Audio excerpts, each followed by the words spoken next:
Yeah, he lost. But I don't think he lost because of skill. He lost because of the chess. Will? He did the wrong chess moves. Okay. I think in Kendrick, what sense? I think like Kendrick, he like dropped a song 30 minutes after Drake. Yeah, that was crazy. Yeah. Where it's like, I really thought Drake, in his mind, he's like, yo, after the song, it's done. Like, Kendrick will have nothing left. But, Drake drops, and then Kendrick drops like the Meet the Gram song, like I think it was like 30, 40 minutes after. Yeah. And then he drops They Not Like Us right after again. Yeah. I like push-ups. Push-ups? I like push-ups. I think Family Matters was cold too. I think he was rapping. But I don't think Kendrick's a better rapper than Drake personally. Really? Okay. I don't Do you think he's a better lyricist? No. Really? Okay. I don't think Kendrick's a better lyricist. I think Kendrick's a really good lyricist. Of course, yeah. I mean, they're both at the top of their game. 100%. We're comparing diamonds with diamonds right now, you know what I mean? 100%. Yeah. But I think that, like, Drake is not even much better. I'm not saying much better. I think he's just a better lyricist. Yeah. I just think is the way he brand himself. The way he brands himself makes people think that he's not a lyricist. Okay. Because he has pop songs and he has, like, he has pop songs and he has, like, songs where he's not really lyrically getting into it. Mm-hmm. So people are like, nah, he's not a rapper, he's a pop star. But it's like, we all know if Drake really wants to like he's a rapper. Be a lyricist and be super poetic, he clearly can, Of course. You proved that many times, right? Yeah, it's like if someone, it's like the idea that like just because someone says something over a boom bap beat, he's a good rapper. Yeah. You know that? You know that feeling? I think that's just what it is. It's because it's like, hey, like other rappers are rapping a certain way and people kind of identify that as being a better rapper because they're going on different kind of beats or like speaking on certain subject matter. Yeah. But, yeah. Oh, Drake's a gold, man. Can't deny it. Is it rolling? Perfect, guys. So welcome back to the Energy Village podcast. City Fidelia, thanks a lot for being here. So before we get into it, I just want to read this, I guess, slight little introduction that I really fucking loved, and I want to share it with people. Appreciate that. So Luigi Fidelia, born March 10th, 1990, known professionally as City Fidelia, is a Canadian rapper, community builder, and entrepreneur emerging from Ottawa, Ontario. Having performed at sold-out shows in North America, Asia, and Europe, City Fidelia often considers himself as an artist from a small city with big dreams. He has previously collaborated and gained recognition from artists like Malik Youssef of GOOD Music, Timbaland, and Vic Mensa. Also known for his entrepreneurship, Fidelia founded the Real House of Ensemble, which he, along with partners Stan Lukoki, the head of the agency, Abe Abadi, and his brother Jeff Sanon in 2020. He also started a program director position at the Chuo radio station in January 2021 and has provided jobs to a large number of BIPOC individuals in the city. BIPOC is Black, Indigenous, and person of color, right? Yeah. From the age of 9, Fidelia's mother was a strong support for kids in their community by bailing them out of jail and providing a space for the young homeless to stay. Fidelia credits these actions for inspiring him to become a community builder with an entrepreneurial spirit and a musician. Yes, that's honestly, bro, first time I read this, like I say, whenever I have guests on, I stalk them to the max because I want to know the most out of them, right? Get the best content. Of course. When I read this, bro, first of all, your mother is an angel. Thank you, man. That's really beautiful on her part. And on your part also, right? Community builder. Yeah. Like, how can I say this? How many musicians are community builders? I feel like maybe not a lot. Some do their job, but I just want to say, this is really beautiful on your part, man. Thank you, man. I appreciate that, man. I appreciate you even, taking the time to do your research and all that stuff. Bro, everything. Right? I stalked you. Like, I always tell my guests, I'm like, don't take this like creepy way, but I stalk you to the max. That's what a real journalist is, journalist or a media person. I think people that are passionate about that role need to do their job and need to get to know people to have great conversation, Mm-hmm. Of course, yeah. And when I read this, I mean, so is it true your mom used to bail kids out of jail? Yeah. And offer a home to homeless people to stay in, homeless kids, I suppose? Yeah, like, like when like a friend of mine or a friend of my brother's or like, someone that she would work with, like their kids would go to jail, like she would bail them out and they would like stay with us. Mm-hmm. They live with me. So like I always grew up in a very like, You Help know, one no another. kid is better than the other. Like everyone lives on the same standard of life. And you know what I mean? Everyone makes mistakes. No one is like, you know, the one angel in the house, and you know, and you know, it really taught me to kind of empathize with people at a young age and learn how to like share my space with people that maybe don't have a space of their own, you know? It helped you like in a way.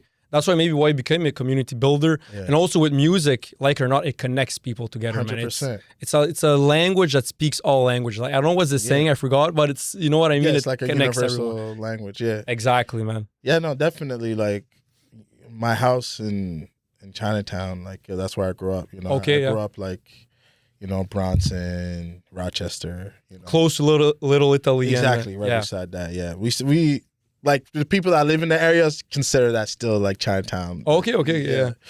But yeah, basically, like, yeah, my house was like the spot, like, you know, like everyone that's in the neighborhood would like come play like Okay. PlayStation, Xbox, leave, come back in, eat my mom's food. Yeah. Like it was a spot where, you know, if people want to kill time or have a good time or just like hang out, whatever, it was a spot in the neighborhood to go to, you know? And so, yeah, so I always kind of grew up with that energy of like community and being you know, around people and offering my skill and my talent to people too, because I was known as like the rapper in the neighborhood, like the one that had the dream of being a rapper. Yeah, know? of course. So it's like my OGs and, you know, the people that were like doing their thing in the neighborhood were always be like, yo, like rapping's your thing, like stick to that, you know? Don't try to dab into anything else, like whatever. You're talented. You love rap, like stick to that, you know, and that always stuck with me, you know what I'm saying? And it's like,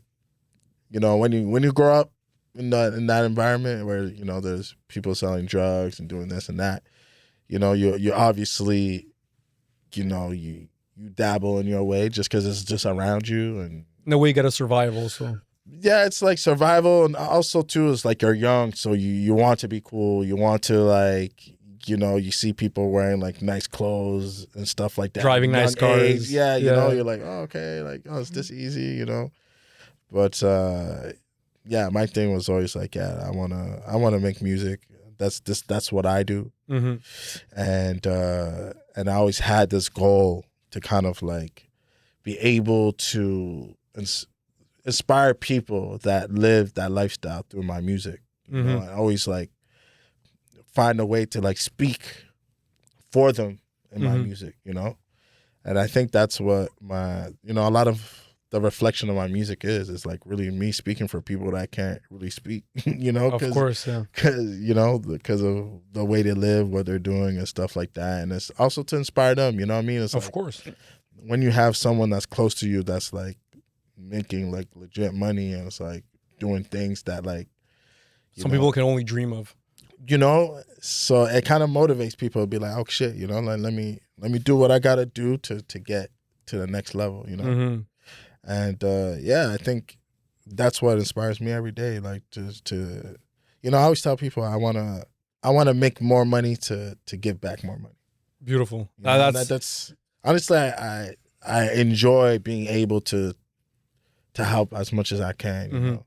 I think when you realize how community is important, how important it is, you realize how if you were to go alone and make money on your own and just care for yourself, keep all the money, you will never be as fulfilled as you could be if you were to make a lot of money and then just give it to your community by building, let's say, churches, hospitals, whatever, 100%. or whatever. It can be something small. You bought someone a sandwich, you made a little shelter, whatever.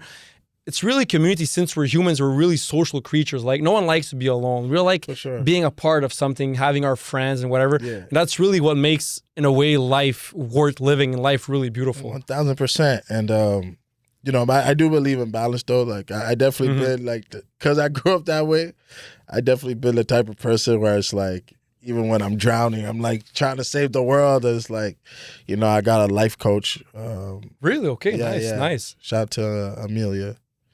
So I had a life coach for a bit, and she was kind of like helping me learn how to balance. Like, okay, like you like to give, so you could do that, but you know, also you gotta feed yourself. You know, you also gotta like get something from a situation, Of And that's course. something I've been, learning to apply, because at the end of the day, it's like if I drown and I lose everything, I can't help anybody. And I definitely like been in the red doing that, Um, but yeah, but like again, like community is in my blood. It's like it's not something I can run from. It's not something that will ever not be a thing, And honestly, like COVID to me was like one of actually my favorite times in life. Really? Okay. Outside of course, of the idea of like, some people were obviously facing depression and because they were like home alone and stuff like that. Yeah. Like everyone had their situation, battles. Yeah.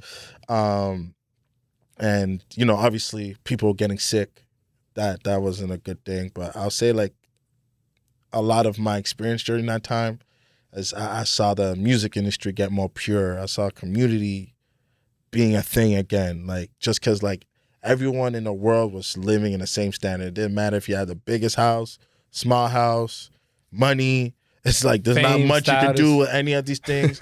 And then because of the the monthly payment that they were sending to people, like people were not that stressed about money too much.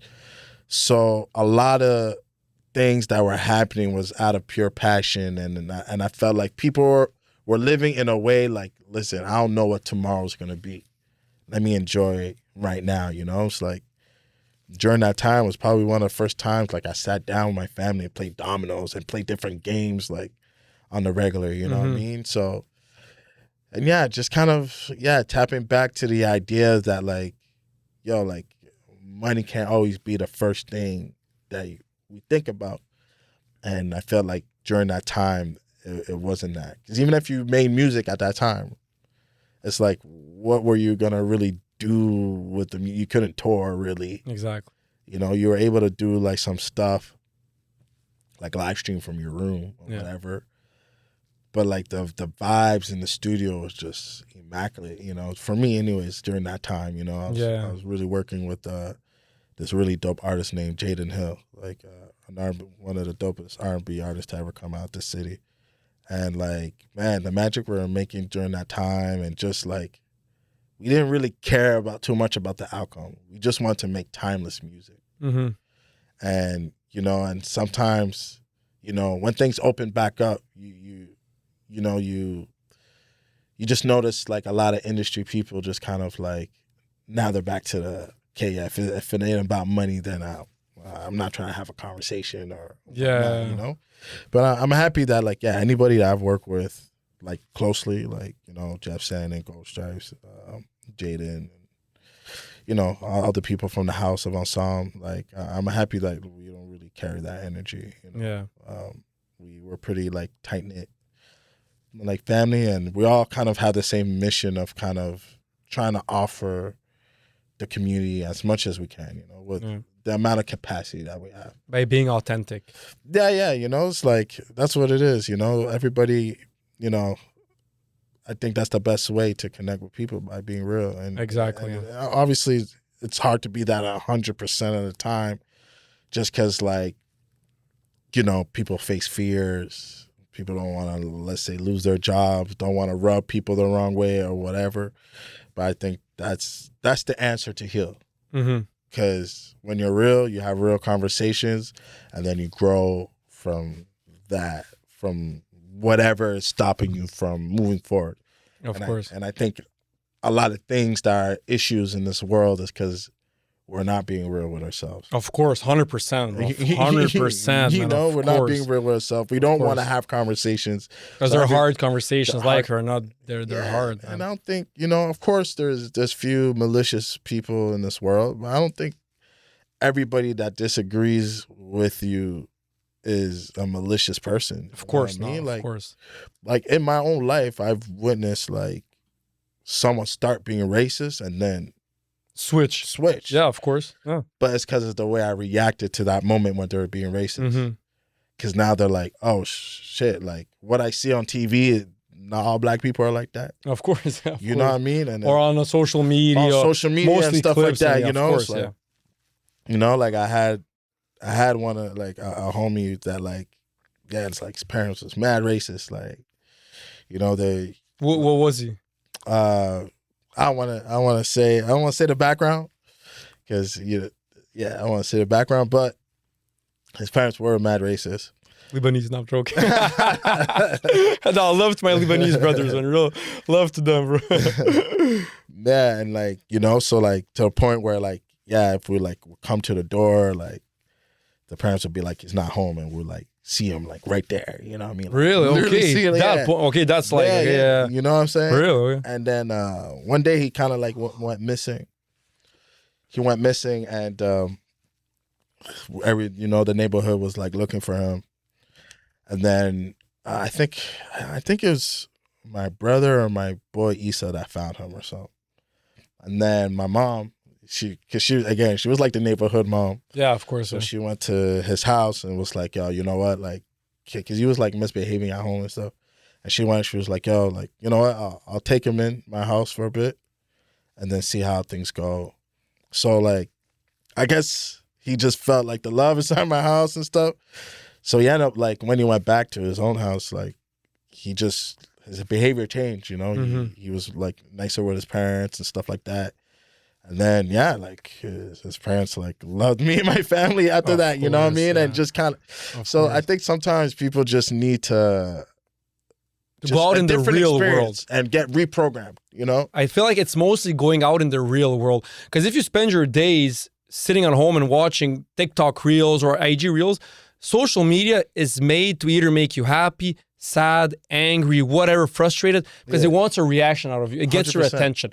So, of course, if someone spends his days on social media, of course, you're going to think that all black people rob and steal. Yeah, exactly. All Muslims are terrorists. All white people are racist. All whatever. 100%. Of course. But if you go out in the real world, I have some of my friends are blacks, Congolese. Some of my best friends are white, Quebecois. Some of my best friends are Latinos. Some are Serbian.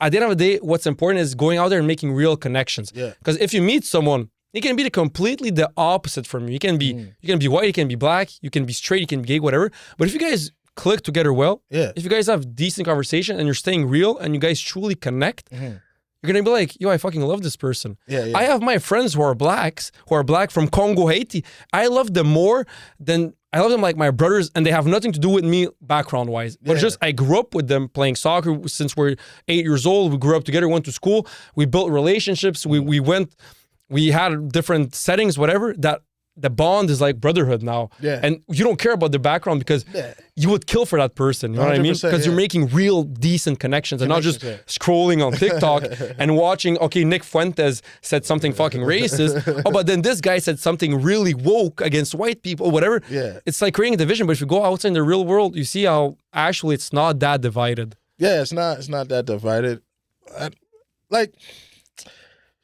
Actually, I think it's divided, but I think that these tactics that is happening to bring people together is dividing people more, if that makes sense. Okay, in what sense? Like, I understand where you're going. I think just kind of like really pushing the idea that like, like you should feel like how do I say this? It's like, I feel like, I'm gonna say it like this. I feel like people have valid reasons to feel how they feel. Because like even as a black person, it's like I walk in this world and I'm just like, oh, okay, this is happening because I'm black, or I don't have access to this because I'm black. But I do think sometimes if you push the idea too far, then you start developing this hate for other people. Yeah, I understand. And I feel like there's a lot of this happening in different groups. Balance. So now it's like there's a bunch of people that just hate each other. It gets worse. I understand what you're saying. Like when someone wants to play too much the, let's say, victim card, when he abuses it, then it's like, well, you're just dividing yourself even more instead of being it balanced. Yeah, in a way. In a way. Yeah. So I think like a lot of things that are happening, it's like we're preaching hate more than love.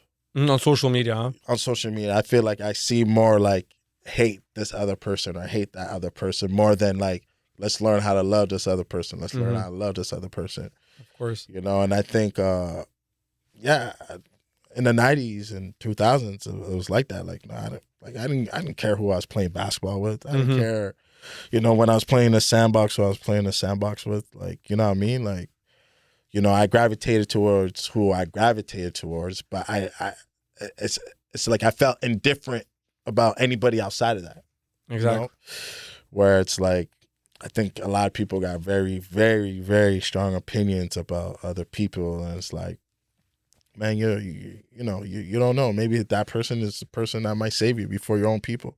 Maybe. Exactly. That's why I personally, not that I hate, but I don't like when people have too much of a group mentality. Yeah. I prefer individual mentality. Who are you as a person? Yeah. That's what matters. I don't care if you're Asian, black, whatever.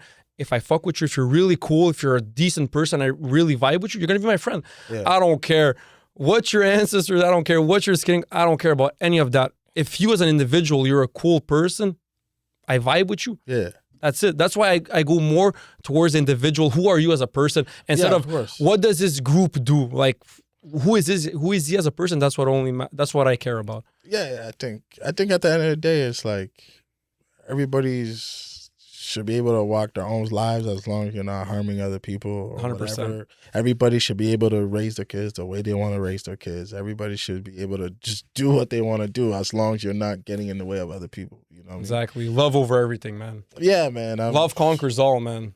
Yeah, 100%. And I think for me, it's like, it's okay to love what you love too. Of course, yeah, of course. And I think a lot of times it's like, if you don't agree with somebody, it's automatic. Like you gotta hate them. You gotta hate them. You're a bad person. Yeah. It's like, I always tell people, it's like, okay, like me, my big interest is like what I care about is like my community, like obviously the Haitian community, Black community, but I also have a big passion for creatives. Of course. Yeah. So it's like I can't move around acting like I am super passionate about every single thing that exists in this world. Come on, man. Who are you? Of course. But that's the world that they're trying to create, and it's like it's not realistic. No, of course, just be who you are. Yeah. Be passionate about what you are. Follow your passions, follow your dreams.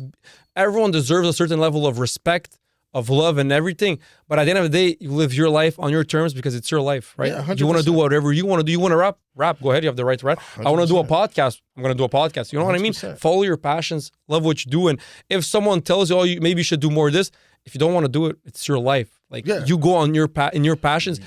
It's simple as that, man. Yeah, 100%. And I think that idea will bring people together more. It's like, let's focus more on like the things that bring people together. It's like, of course, when you go, I went to a concert the other day, like, like everybody was there for the same reason. Yeah. Everyone's there for the same reason, to enjoy the same thing, to listen to the same music. They're passionate about the same person. Exactly. So, yeah, like I think at the end of the day, it's like, I think that's where like humanity will come together and be more on the same frequency. It's like, if people are moving more like that, and then and it's okay. Like the same way I said that, like, pushing victimhood is not too good, but I do understand that it's okay to acknowledge too that it's like, some shit's not fair. No, that's true. That's true. Like, shit's not fair. Like for someone that thinks like me, it's like I've definitely acknowledged like difficulties as a Black person trying to do stuff in the city, and the thing is, it's like, again, when I think about the access I don't have, it's not that I think the people are malicious. It's just people from my environment or my community never had access to certain tables. Mm-hmm. So if you're not at the table, you just won't understand why, like, what I'm doing is important. You know what I mean? Like, so it's like, that was something I was facing with music in the city, like, back in the day. Real? Okay, yeah. Yeah, like, because back in the day, like, I'm probably one of the first Black local rappers to play Blues Fest. Really? Respect, my first time, which is 2012. Okay, yeah. Who was the main? I think the first one is DL Incognito. Okay. Yeah, I tried to do my research to figure it out. I'm pretty sure he's the first one, and then it's me. Okay.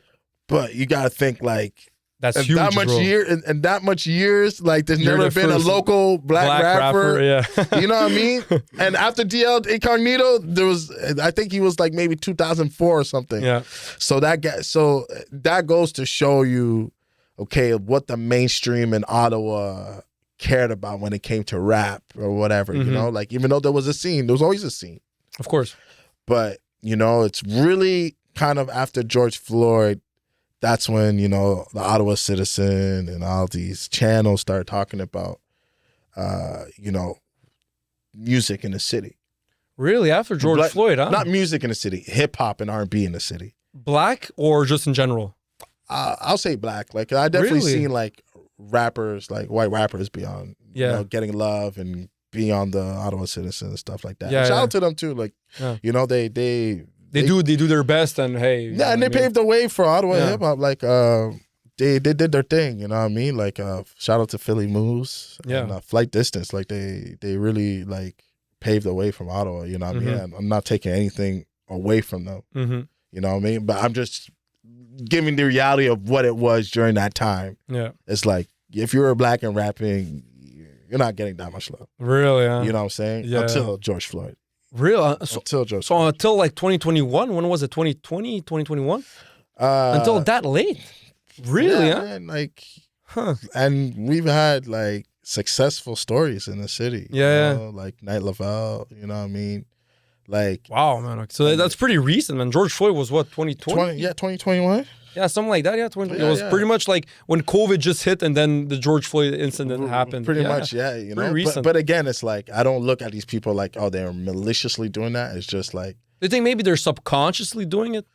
I think it's the people at the table don't understand why it's important. So if you don't understand why it's important, then you know you're just not gonna really get behind it.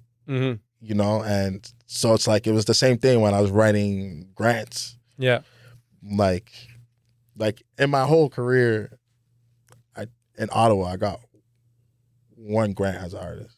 One. I know a lot of people look at me and see what I'm doing, and they think like I'm loaded with grants and shit. Yeah. Like no, all of it's my own money. You would think though that like the reason people are so shocked is because they're kind of like, you rep the city so hard and you've done so much. Of course. How's that even a thing? Bro, honestly, not to cut you off, but out of all the artists I saw from Gatineau, Ottawa, you probably showcase the most Ottawa and are the most vocal about Ottawa. Like just the vlogs you started doing. Yeah. Like you literally go in like the places that no one wants to go in Ottawa, but you give them a voice. You give them a platform, whatever. And I didn't see another local artists do what you do regarding your city and your community. So that's a big shout out, and you're actually you're giving them a lot of like a notoriety platform and everything. So that's really respectful on your part, man. It's really nice also. Thank you, man. And for me, it's like, because all these people contribute to the culture in Ottawa. Of course. And it's like they contributed to my success, whether it was like, you know what I mean? Like when I pull up, and I get my plate at Margot's, and like we have those deep conversations all the time, you know what I mean? Yeah. And a lot of these individuals in the city, like they saw me like grinding since I was a kid, like since I was, you put in the hours. They saw me performing at little shows here and there. So I think that's why a lot of people are proud too, because they're like, yo, that's like little city that used to perform, be that little kid that wanted to rap, and like.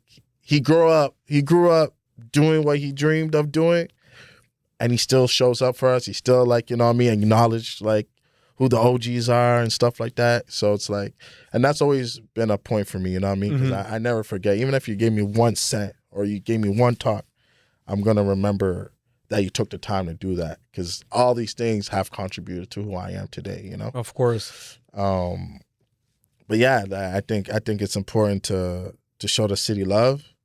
And it's like, you know, and I always do it, you know. There's moments in my life, actually a lot of moments in my life where I'm like, damn, I give a lot of love to the city, and I don't really get love back, you know. But you know, at the end of the day, it's like, you know, it's like, of course you want the love, but it's like I don't get the love for that, you know what I mean? Exactly. Of course I would want it back. Of course I would want. Again, I got so much great ideas. Like my goal is like, I literally want to make Ottawa a place where like, hey, if you're creative and you're passionate about that, like, I want to be able to build something where people could do 9 to 5s in that space. And there's not that many outlets, of course, to do that and do that in a fly way. You know what I mean? I wanna like build something where it's like, no, we're competing against the world.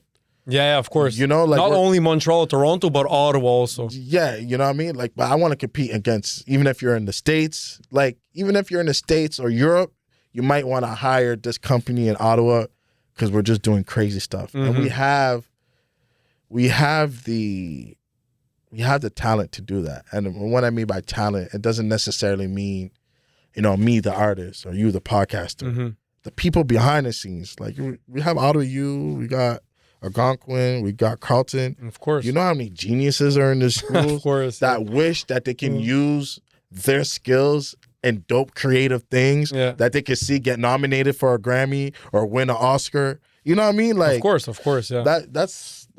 That's my goal, you know what I mean? I don't know if it'll happen in my time or whatever, but that's a goal of mine, to kind of like make that a thing here, you know, make the city more vibrant in that way. And it's like, you know, it's hard because, again, a lot of things that I do is my own money. Exactly. And I'm not rich. I don't come from a rich family. Of course. You know, so it's like, yeah, you know, I wish there was like a situation where it's like, yo, like, I see what you're doing. I see how you can mobilize people. I see you got a network.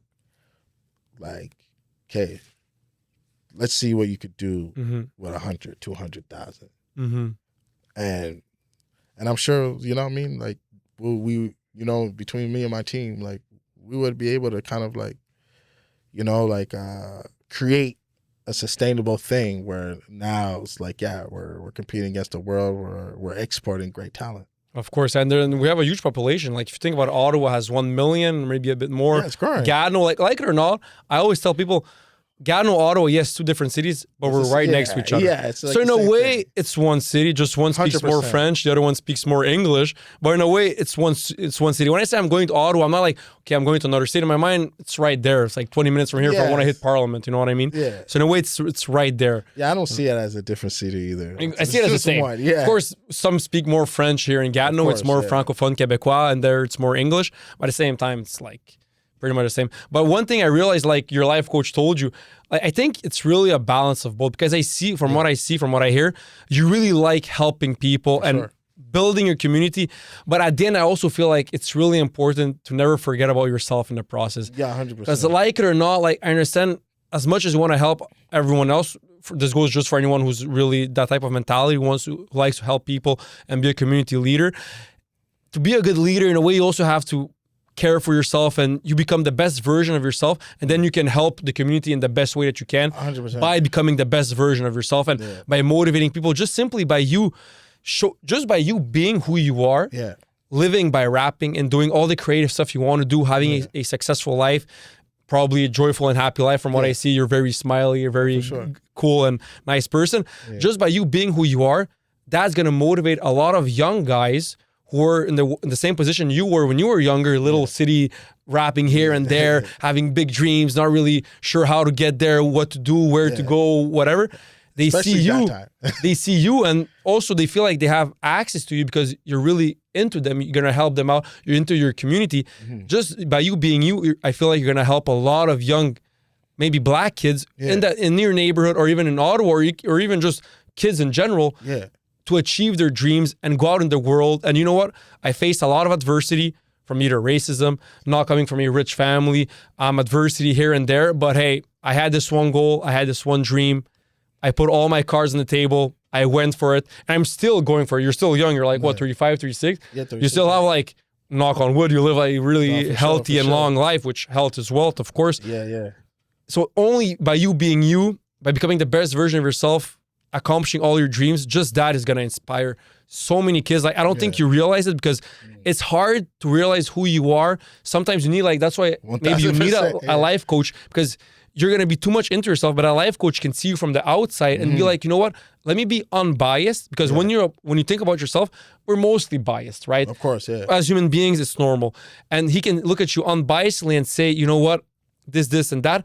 And that's why I feel like you don't realize, but you inspire way more people than what maybe you think you do. But when I think about you, everything I saw and everything you did, I feel like that could inspire. Because if I was a young rapper, if I wanted to be, I was like 12 and I wanted to be a rapper, I had aspirations of being a rapper.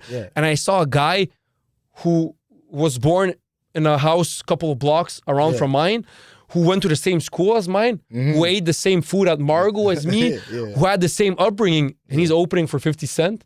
He's doing this in my community. He's doing that. He's living by following his dreams.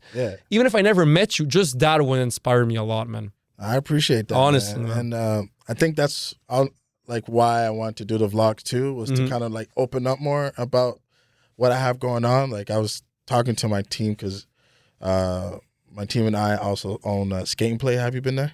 Skate and Play. Is that in Lansdowne? No, it's by IKEA. So it's a roller skating rink. And then we also have a restaurant called Exit Lounge. Great food, by the way. Amazing food. Okay, businessmen. Okay, I love that. Respect. And we're all community people too. And that's what makes the place very special. Is like we're all community people. We're all like for the cause and the bigger picture and really want to like support the community. But like, you know, it's like we were having a conversation the other day and we're like, man, like everything that we're doing from the music to community stuff, like this is like in any other city or country, it's a thing.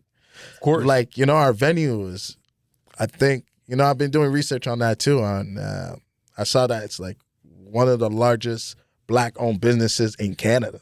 Really? You know what I mean? Damn. But we're all, even me as an artist, I'm introverted. And we're all pretty much introverted. Yeah, artists. And that's why it's like, you know, again, people might not understand the value of that. Exactly. You know, exactly. You know, like the value of, man, there's actually these Black individuals that got together with no grants that took risk with their own money to provide a space. Huge risk. Huge risk. This place is 20,000 square feet. Exactly. Huge risk. So that's not cheap, you know? Of course it isn't. Took a huge risk to provide a space that's accessible to literally anybody, whether it's you're Black, white, Chinese, whatever. Muslim, human being, a human being, you know, all walks of life, you know, like we welcome everybody. We are for everybody, you know. Just for us, it's like, yeah, because we're a Black business, we could relate to Black people. So it's like when they bring us an event, we can understand what they're trying to do. Of course, but we're not just for Black people, you know what I mean? Like we're for everybody. We want, again, we're trying to bring that unity. That's what we're about. We're about like approaching things with love. We're not about like, again, like trying to approach things from a hate frequency, you know. What we want to do is like, how do we create a space for people that have dreams, that want to do things or whatnot, you know?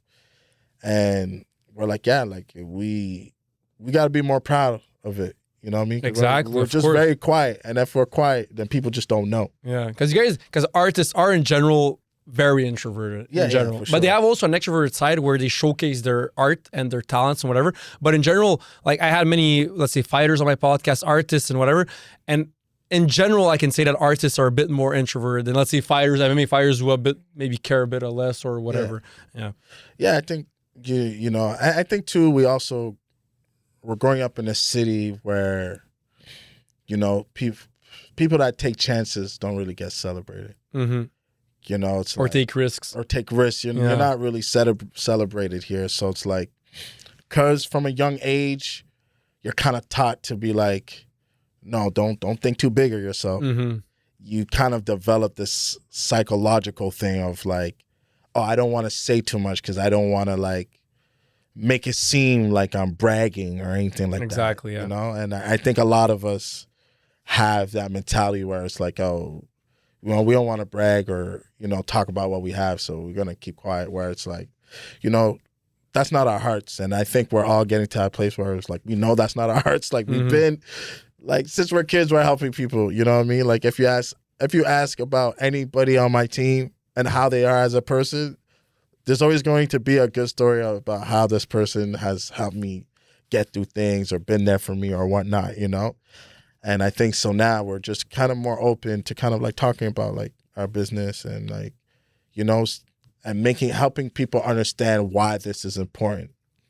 Because it's like when you don't have people of the culture providing things for the culture, then it's going to be much harder for you to build your dream. Mm-hmm. And I think sometimes people, instead of understanding like, hey, like this person here could be my stepping stone to my next step, sometimes they see that person as competition, whereas the wrong way to look at things. Exactly. You know, together we go much further. Way further, yeah. Way further, you know? So it's like... It's all about ego, man. A lot of ego. There's a lot of ego, and I understand, like, everyone in a way is living his life for himself. I understand, but in a way is, if you guys connect, by connecting, I'm not dimming your light, you're not dimming my light. No. We're both shining even more. 100%. It's just better for both sides. No one's losing. But the thing is, ego comes from, I feel like, fear. They fear like, okay, maybe if I collab with him, maybe he's gonna look better and then my light's gonna dim. So it's all about ego, fear of not feeling good enough if you collab with people. Well, it's actually the opposite. Yeah. When you connect, when you share your talents, share your ideas, maybe you guys are gonna have different ideas, whatever, but at the end of the day, you still share and you grow together. Yeah, 100%. It's all about growing together and everyone becomes the best version of themselves. 1000%. Like, and I always believed in that, you know, like I always tell people about the story of like, I don't know if you ever heard of Bobby Bugal. No. He's a really dope artist in the city. Like, okay, really? He's one of like the people that inspired me, like coming up in this game. And so I used to go on tour with him, you know, like back in the day, we used to go on tour together pretty often. And, you know, when I was dropping music around at the same time he was dropping music, we had like about the same amount of noise. Mm-hmm. But on the tours, I would usually open for him. And obviously people are like, oh, like, why are you opening? But I'm like, he's the one putting me on the show. Like, you know, like I'm a understand my baby steps. Of course. You know what I mean? He's the seasoned one. He's the one that's doing his thing, and he's the one getting the shows and asking me if I want to do them. So, like, I'm going to play my role. Of course. You know, I'm going to play my role until, you know, like, my moment comes, you know what I mean? Of course. And every dog has its day. You know what I mean? And, you know, we do that for each other. You know, that's the relationship we have. You know, it's like, at the end of the day, is again, tomorrow, if someone on my team drops a record that's, like, much bigger than anything I ever had, like, bet, like, my role might change. Mm-hmm. You know, it's like, what's going to get us through the door so it's like we could feed our families, we could feed our community, you know? Mm-hmm.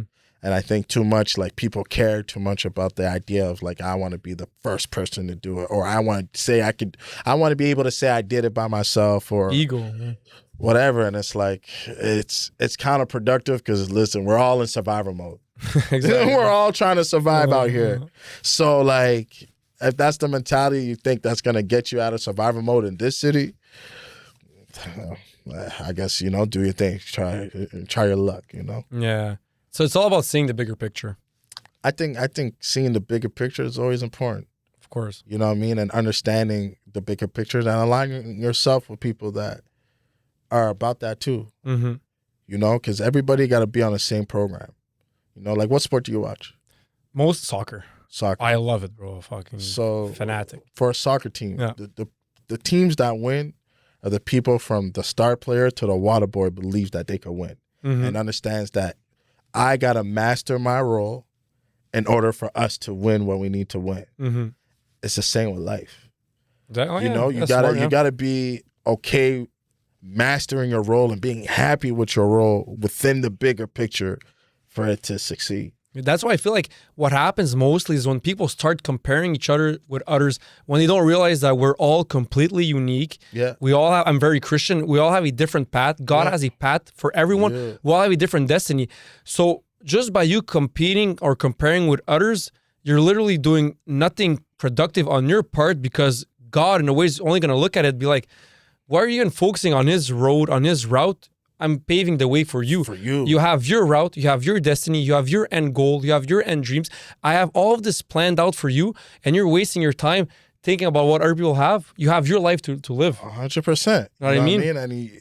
And I think social media has, like, of course, put that on steroids, you know? Times it's like 100, you know, bro, everybody's easy. like, yo, if I don't have that, I feel like a failure. If I don't have this, I feel like a failure. And that's why, like, even relationships, a lot of relationships are failing, is because it's like people are looking online and being like, oh, this person looks like they have this. So it's like, I don't feel fulfilled in my own relationship now because like, you know, I don't have a man that is flying me out everywhere in this world, or I don't have a girl that has like a BBL or something like that. It's just like, everybody just has their own thing. Like, just enjoy what you have, and it's like, again, if you feel loved in your situation, appreciate that. You know what I mean? And but it's dope that you're Christian though. Like I follow Christian. I follow Christian, a lot of Christian values. Yeah, but I'm not necessarily like one religion. I'm more of a spiritual person, but like I grew up Christian, so it's like a lot of the values that I follow are Christian. And Haitians are very Christian, man. I used to go Catholic. I used to go to a church which was all Haitians, and the two spokespersons were Haitians. Bro, they're really Christian. Like me and my dad, we used to go there because my dad, he sells a house, and he sold the house to one of the guys, and he invited us because he heard, you know, we're Christian and we're Protestants, me and my dad and my family. We used to be Orthodox because we're Serbian, but when they arrived there, my dad saw how Protestants, you know, they sing, they're joyful, and he really loved it. So we went to their church a couple of times, and that Haitian community is so accepting, and they're so loving, and they're so Christian, like, man. Yeah, wow. Haitian culture is very much about just like being happy, man. Being happy, bro. Well, I wouldn't necessarily say be happy. There are some angry Haitians out there. Of course. In terms of just like the idea of family and community and stuff like that, like even my dad, like he's big on that too. Like, you know, there's this organization named Bolid.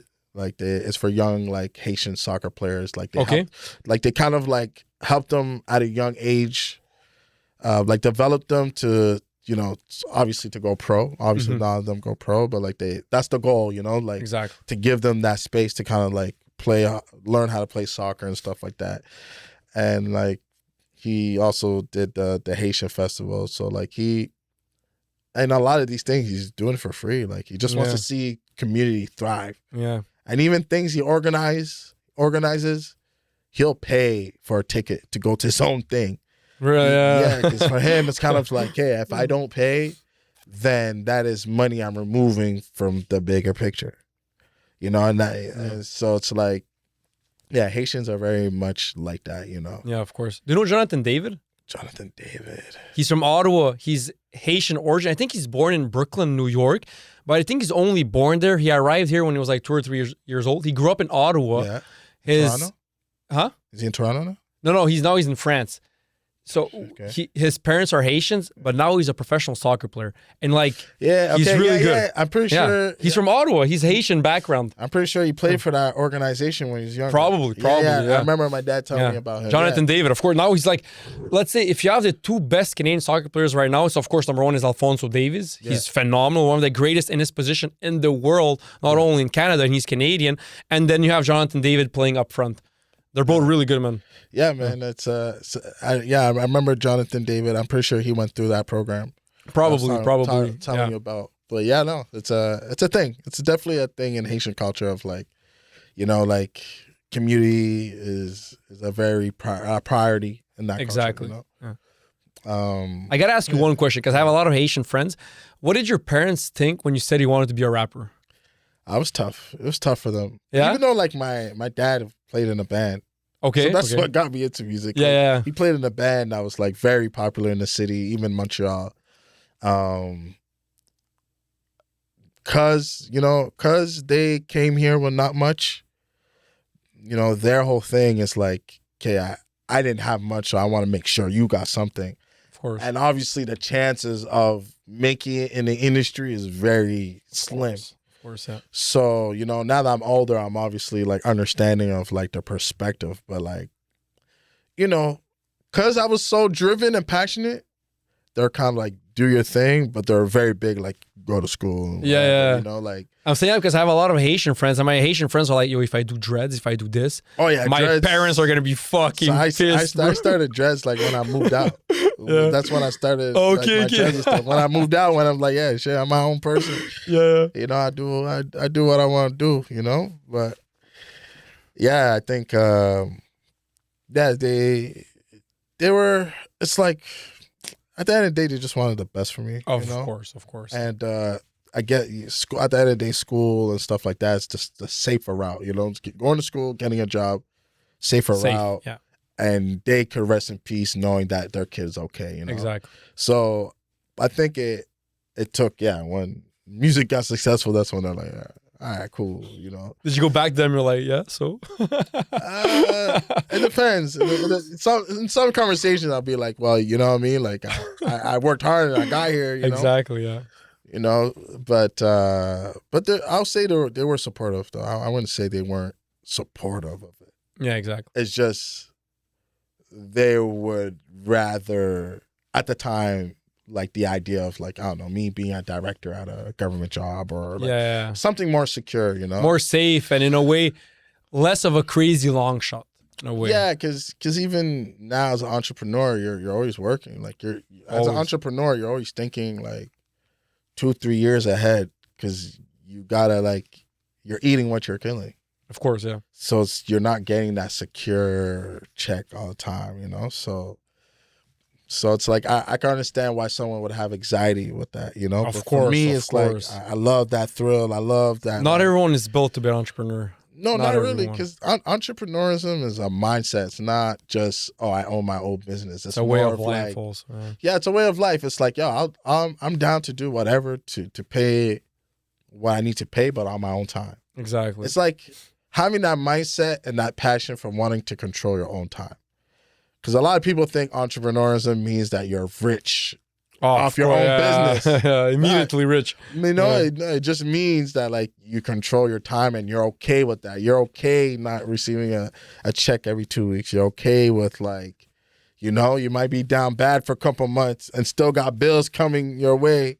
Hitting you in the face. And you're waiting for that big paycheck for a couple months, you know? So it's like, but doing it full time, it made me appreciate entrepreneurs a lot more. You know, yeah, of course, yeah. It made me it made me be like, okay, I understand why like people hate giving out discounts. I understand why like, you know, businesses close down because a lot of times, especially, I see it in Ottawa, I see it in Toronto when like a very cultural space will close down, and people like.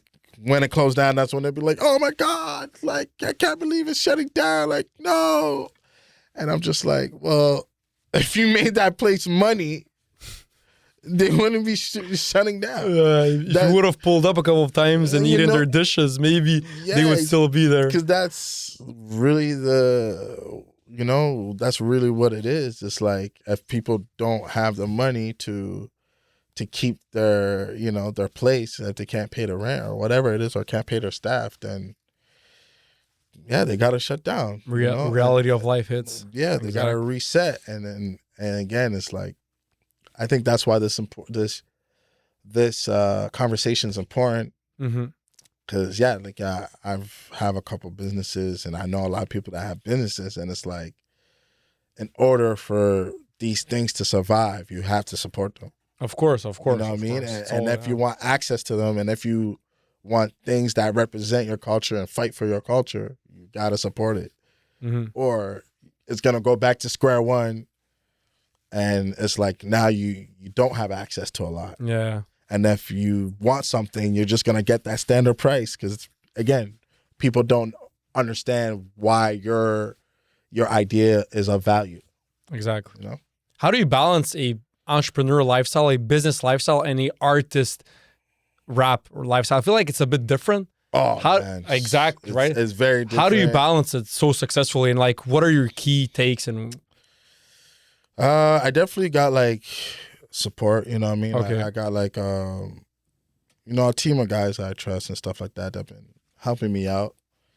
But a lot of it too, man, a lot of it is like I handle it.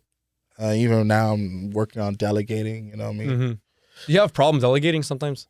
I did, but I think I'm getting better at it just because I'm understanding that like it's hard to scale up without delegating. Is it because you want everything done your own way? That's why maybe you had a problem delegating? I want things done tastefully.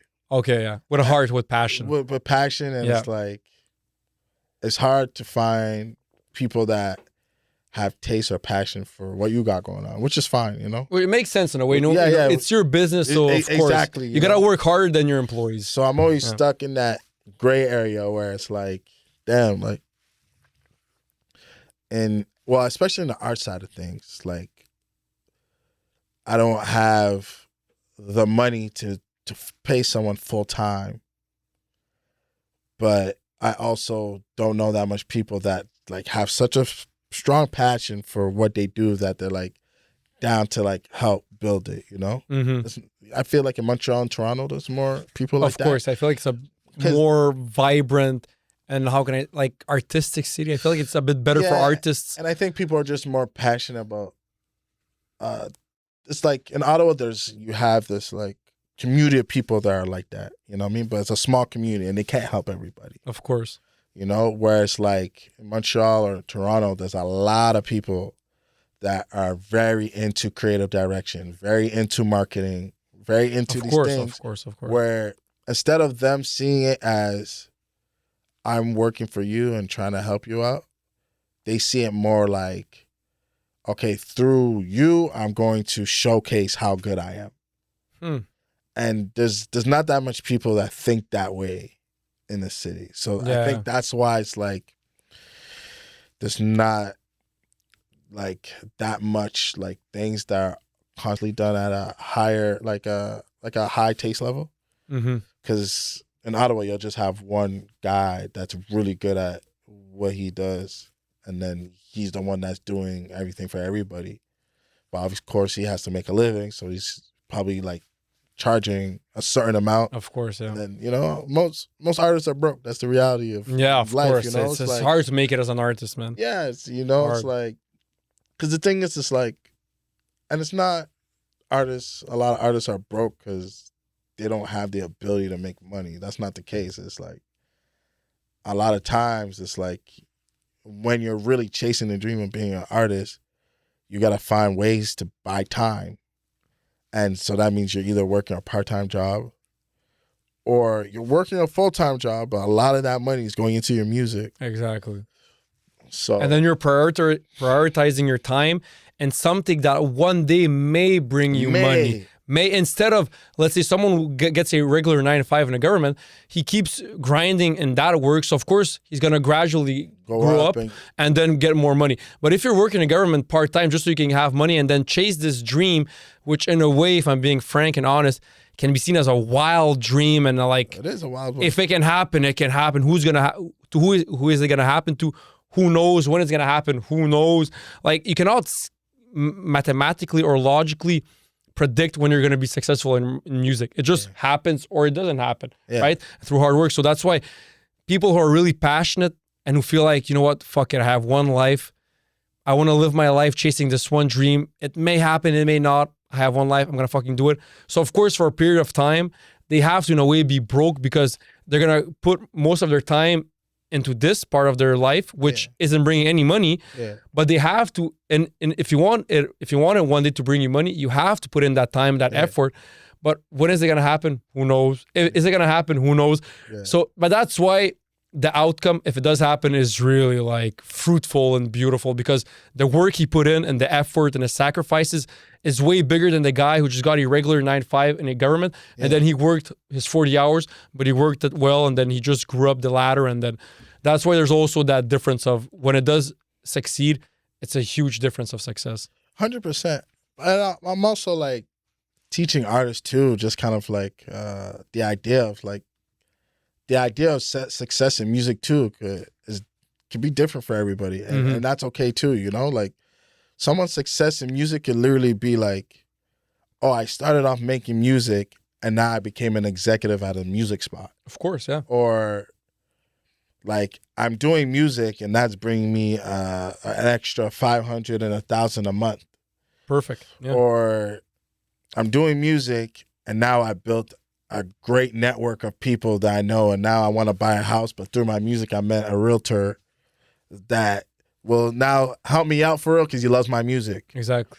You know, so it's or as simple as, not to cut you off, as simple as I'm making music, I'm having fun. Exactly. As simple as that. And I think, you know, I was having this conversation the other day, and I think a lot of people have steered away from that idea Mm-hmm. because of streaming and stuff like that. Like, because things have become so much easier, I feel like a lot of artists have like developed this relationship with music that like, if I'm not famous and making a lot of money off this, then I feel like I failed. Whereas, you know, when I was coming up and stuff like that, it's like, yeah, everybody wanted to make it. Of course. But also, we were doing it because we wanted to, whoever knew us, we wanted to show off what we could do. Because you love it, because you have a passion for it. Exactly. That's number one. And it's like, start with that and then, you know, allow life to guide you to where you want to go, you know? Mm-hmm. I think streaming definitely helped, because that's, you know, I'm not going to hate on streaming. Mm-hmm. Because, it definitely broke me as an artist. Of course, yeah. You know, shout out to all the platforms, but Exactly. it was very much Spotify that kind of like opened the doors for me. Mm-hmm.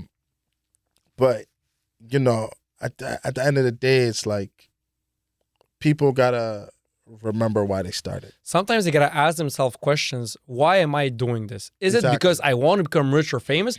Or is it simply because I truly have a passion for it? Yeah. Because if it's, I just want to become rich and famous, well, it's never gonna happen. Yeah. Because the guy who's truly passionate about it, he doesn't care if he makes $1 or $1 million. He doesn't care if the only person watching him is his mom or it's 100 million people. Yeah. He does it because when he does it, he feels like that's his passion, and he feels he gets in a flow state where he feels so good and he knows that's his passion. That's why he does it.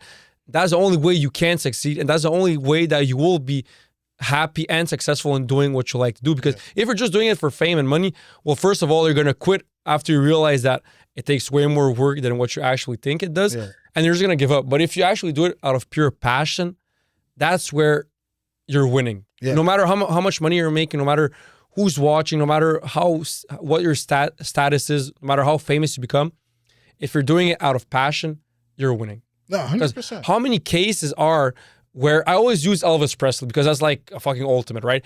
He was everything. He was rich as hell, famous as hell. Everyone knew about him, whatever. He couldn't sleep at night. He was depressive. He used to take pills. And then he died at the age of 40 something because he like took pills. And then I'm not sure, but when he was sleeping, he was really a sad and depressive person. Yeah. Michael Jackson, I mean, Yeah. you know how they say after Jesus Christ, he's the biggest individual to ever exist. That's, you know, it's You know what crazy. I I was mean? actually having that conversation like not too long ago. Me and my family were having this conversation, a conversation about like who are some names, like what are some names that will exist on this earth forever? Michael Jackson is there. Yeah, and Of course. I think it's like Jesus, Muhammad, Michael Jackson. Exactly. You know what they say? Like after Jesus Christ, the most famous guy on earth is Michael Jackson. Yeah, I think And so. He had everything, and also he was taking sleeping pills because he couldn't sleep at night, and he had everything. So, but there's this guy who maybe doesn't have that much money, that much fame, but he's way more happier with his life, way more joyful. So, in a way, if you think about it, you said you're very spiritual. If you think about it in a spiritual sense, who's winning? 100%. And know what I mean? for me, it's like, even on my journey, I always did my best to protect my spirit. You know what I mean? Mhm. Like, I've been in situations where like labels want to sign me and they were like, oh, like, why don't you, we might need to like cut out people from your team or take away your decision making. Mm-hmm.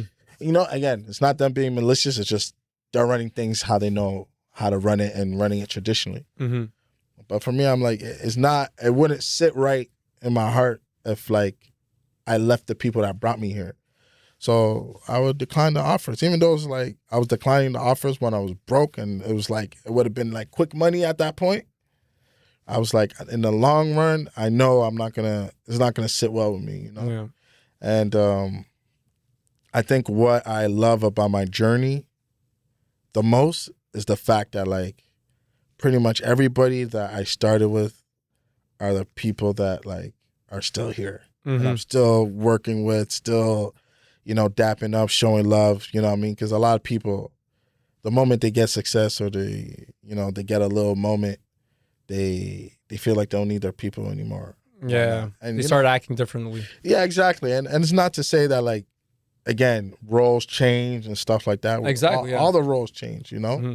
We grow up, we level up, we become different. And yeah, course, exactly. yeah. You know, there's always a thing, but it's like, you know, when we became successful and we seen success and, you know, continue to strive for that, I'm happy. Yes, man. It's my brothers and my people that I'm doing it with, because it's like those are the only people that are going to care when things are not going good, you know, because a lot of people that, like, let's say a big name manager or, you know, whatever, were to come to me, of course they're going to show me that they care right off the bat, you know.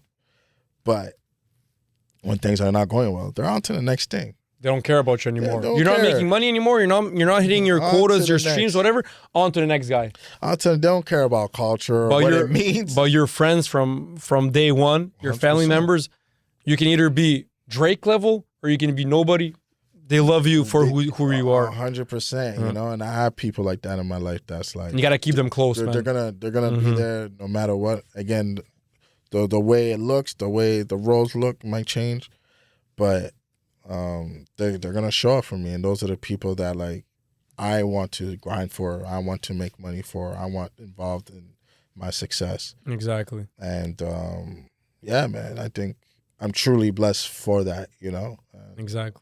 And it's really rare. Like, the older you grow, the more you realize that you don't actually have as many real friends as you think you have. Because when you're young, when I was like 5 years old, oh, bro, you love Pokemon? I fucking love Pokemon. Let's be best friends. When you're 25, 20, 30, it's not like that anymore. And you got to know who actually wants the best for you and who doesn't maybe want the best for you.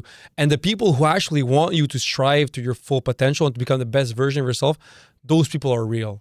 Man, those people, you got to keep them in your circle. I had to learn that the hard way, you know, and that's why, like, it happens to everyone, to be, man. Like, even more tight knit, because, like, you know, when I seen success, like, my first thing was like, okay, time to give back, time to create the space, man. That's beautiful. You know, time to create the spaces for the people that deserve it. That's in my circle or around me that deserve it, that have been grinding and that are good at what they do. You know, and a lot of that, like, you know, kind of doing that, like, I got bit in the ass a lot of times thinking like, oh, like, the other person was thinking like me, you know what I mean? Like, thinking that we're in this together, when really it's like, oh no, like, they always been about themselves, or, you know, so.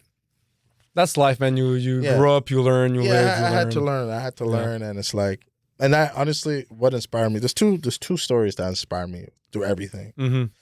There's Jesus. Yeah.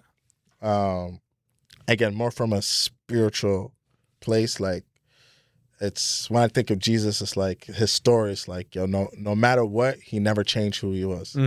That's what gets me through those moments where I'm like, yo, this person fucked me over, and, like, you know, there's the side of you that wants to be petty, and you want to be like, yeah, I don't fuck this person, but I think of Jesus. I'm like, you know, like, when Jesus was on his mission, no matter how bad that, like, he got deceived or whatever, he never changed who he was.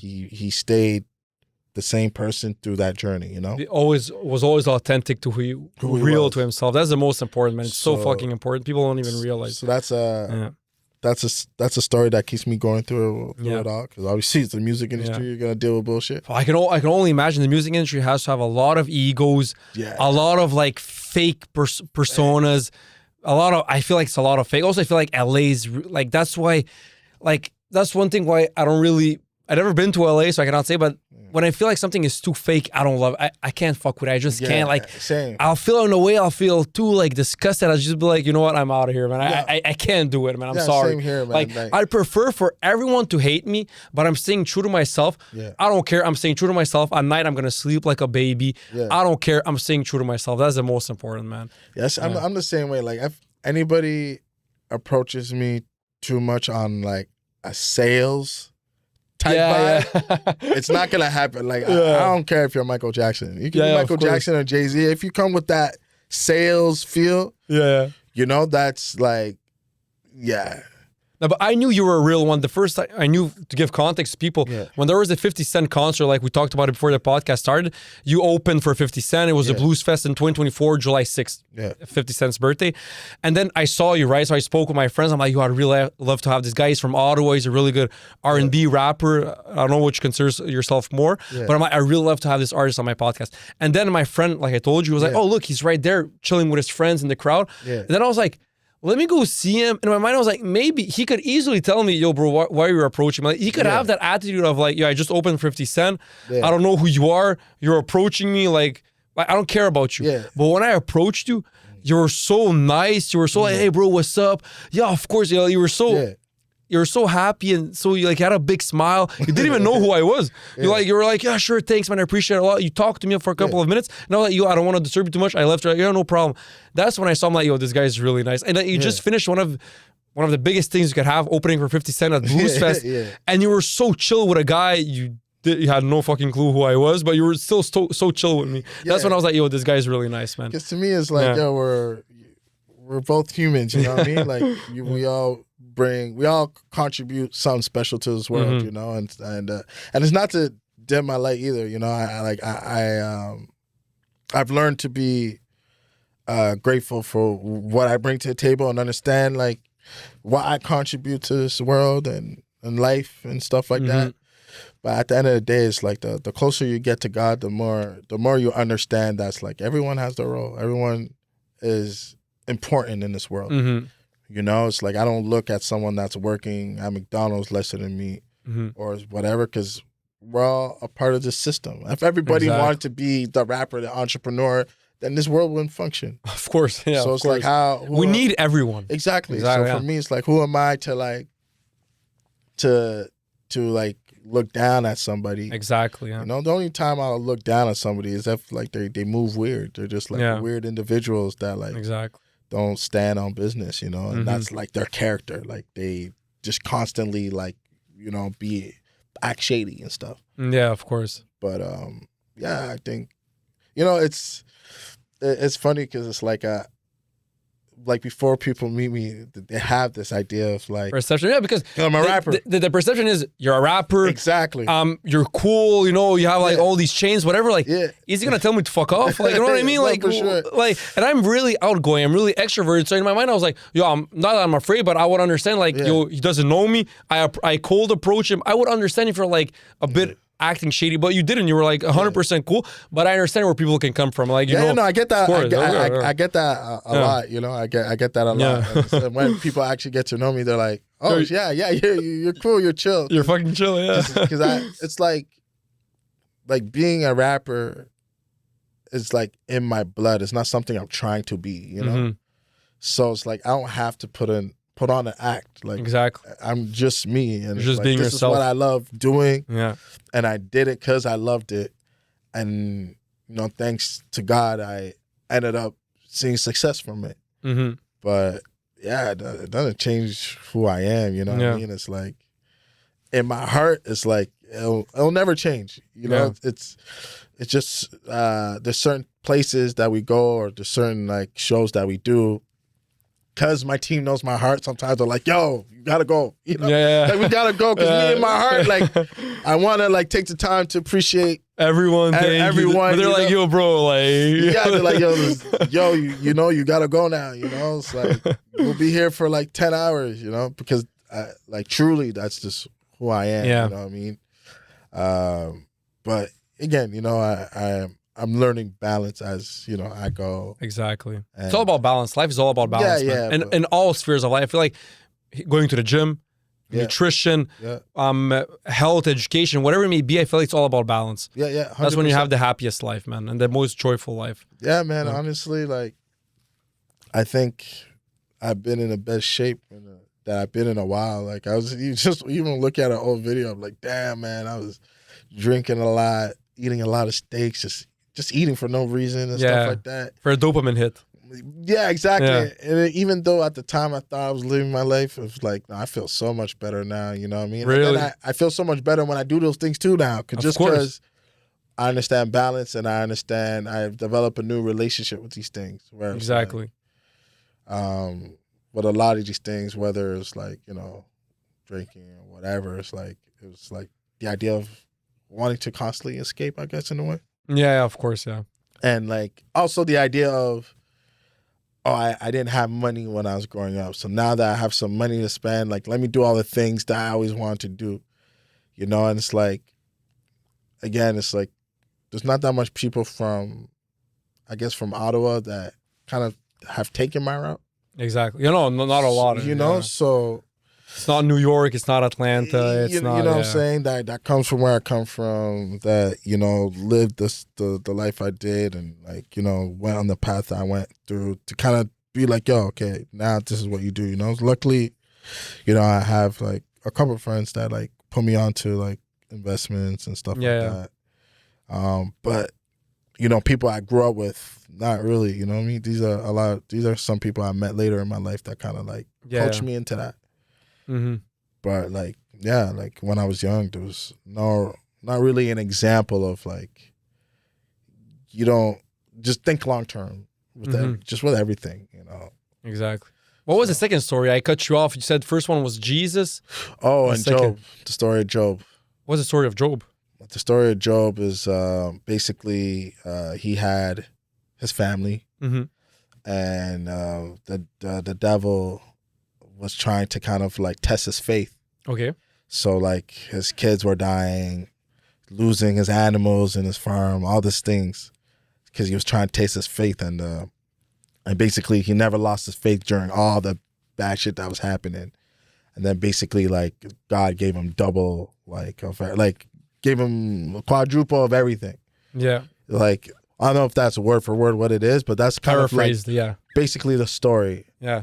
But I believe that in that 100%. I feel like whenever you want to become better, the only way you can become a better version of yourself is by facing hardships and then overcoming those hardships. So, that's how God, I'm very religious and I believe in God. That's how I feel like God tests you. Yeah. You want to reach this level, you want to have this and that. Well, how are you going to react? Of course, it's easy to be happy and to have a joyful life when everything is going well. Yeah. But you're not leveling up when everything is going well. Yeah. So when you're facing hardships, when you're facing rejection, when you're facing adversity, and you're still showing up and you're overcoming them, that's when you're becoming a best version of yourself. Yeah, that's true. And so that's pretty much the other story that inspires me. Like, when things are going really bad, it's like, okay, trust that God has a plan. Mm-hmm. Trust that God has something better for you in the future. And that's God and music, man. That's you know, I think the older I get, the more I'm like thanking these things, because you know what I've been through, and you know, friends passing away and all these things. I'm like, okay, like these things have helped me go through them with my chin up, you know. Mm-hmm. And like I said too, I'm grateful that I have like great friends, man. Of course, I actually have great friends that like care for me, family that really cares for me. And gratitude is a superpower, man. Yeah, no, I definitely.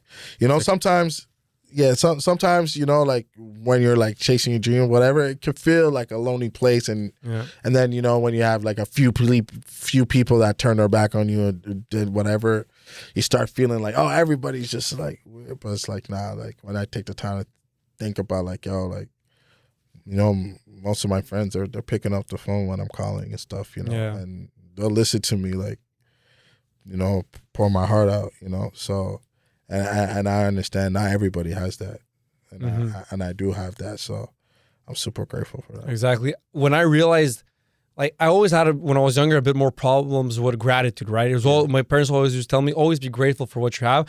But the thing is, you know, with social media, with everything, you're always comparing to like, how can I be grateful? This guy, this, that, whatever. This is happening in my life. But when you realize, just by simply waking up every morning, blessed. Beyond blessed, just by waking up, already there is beyond blessed.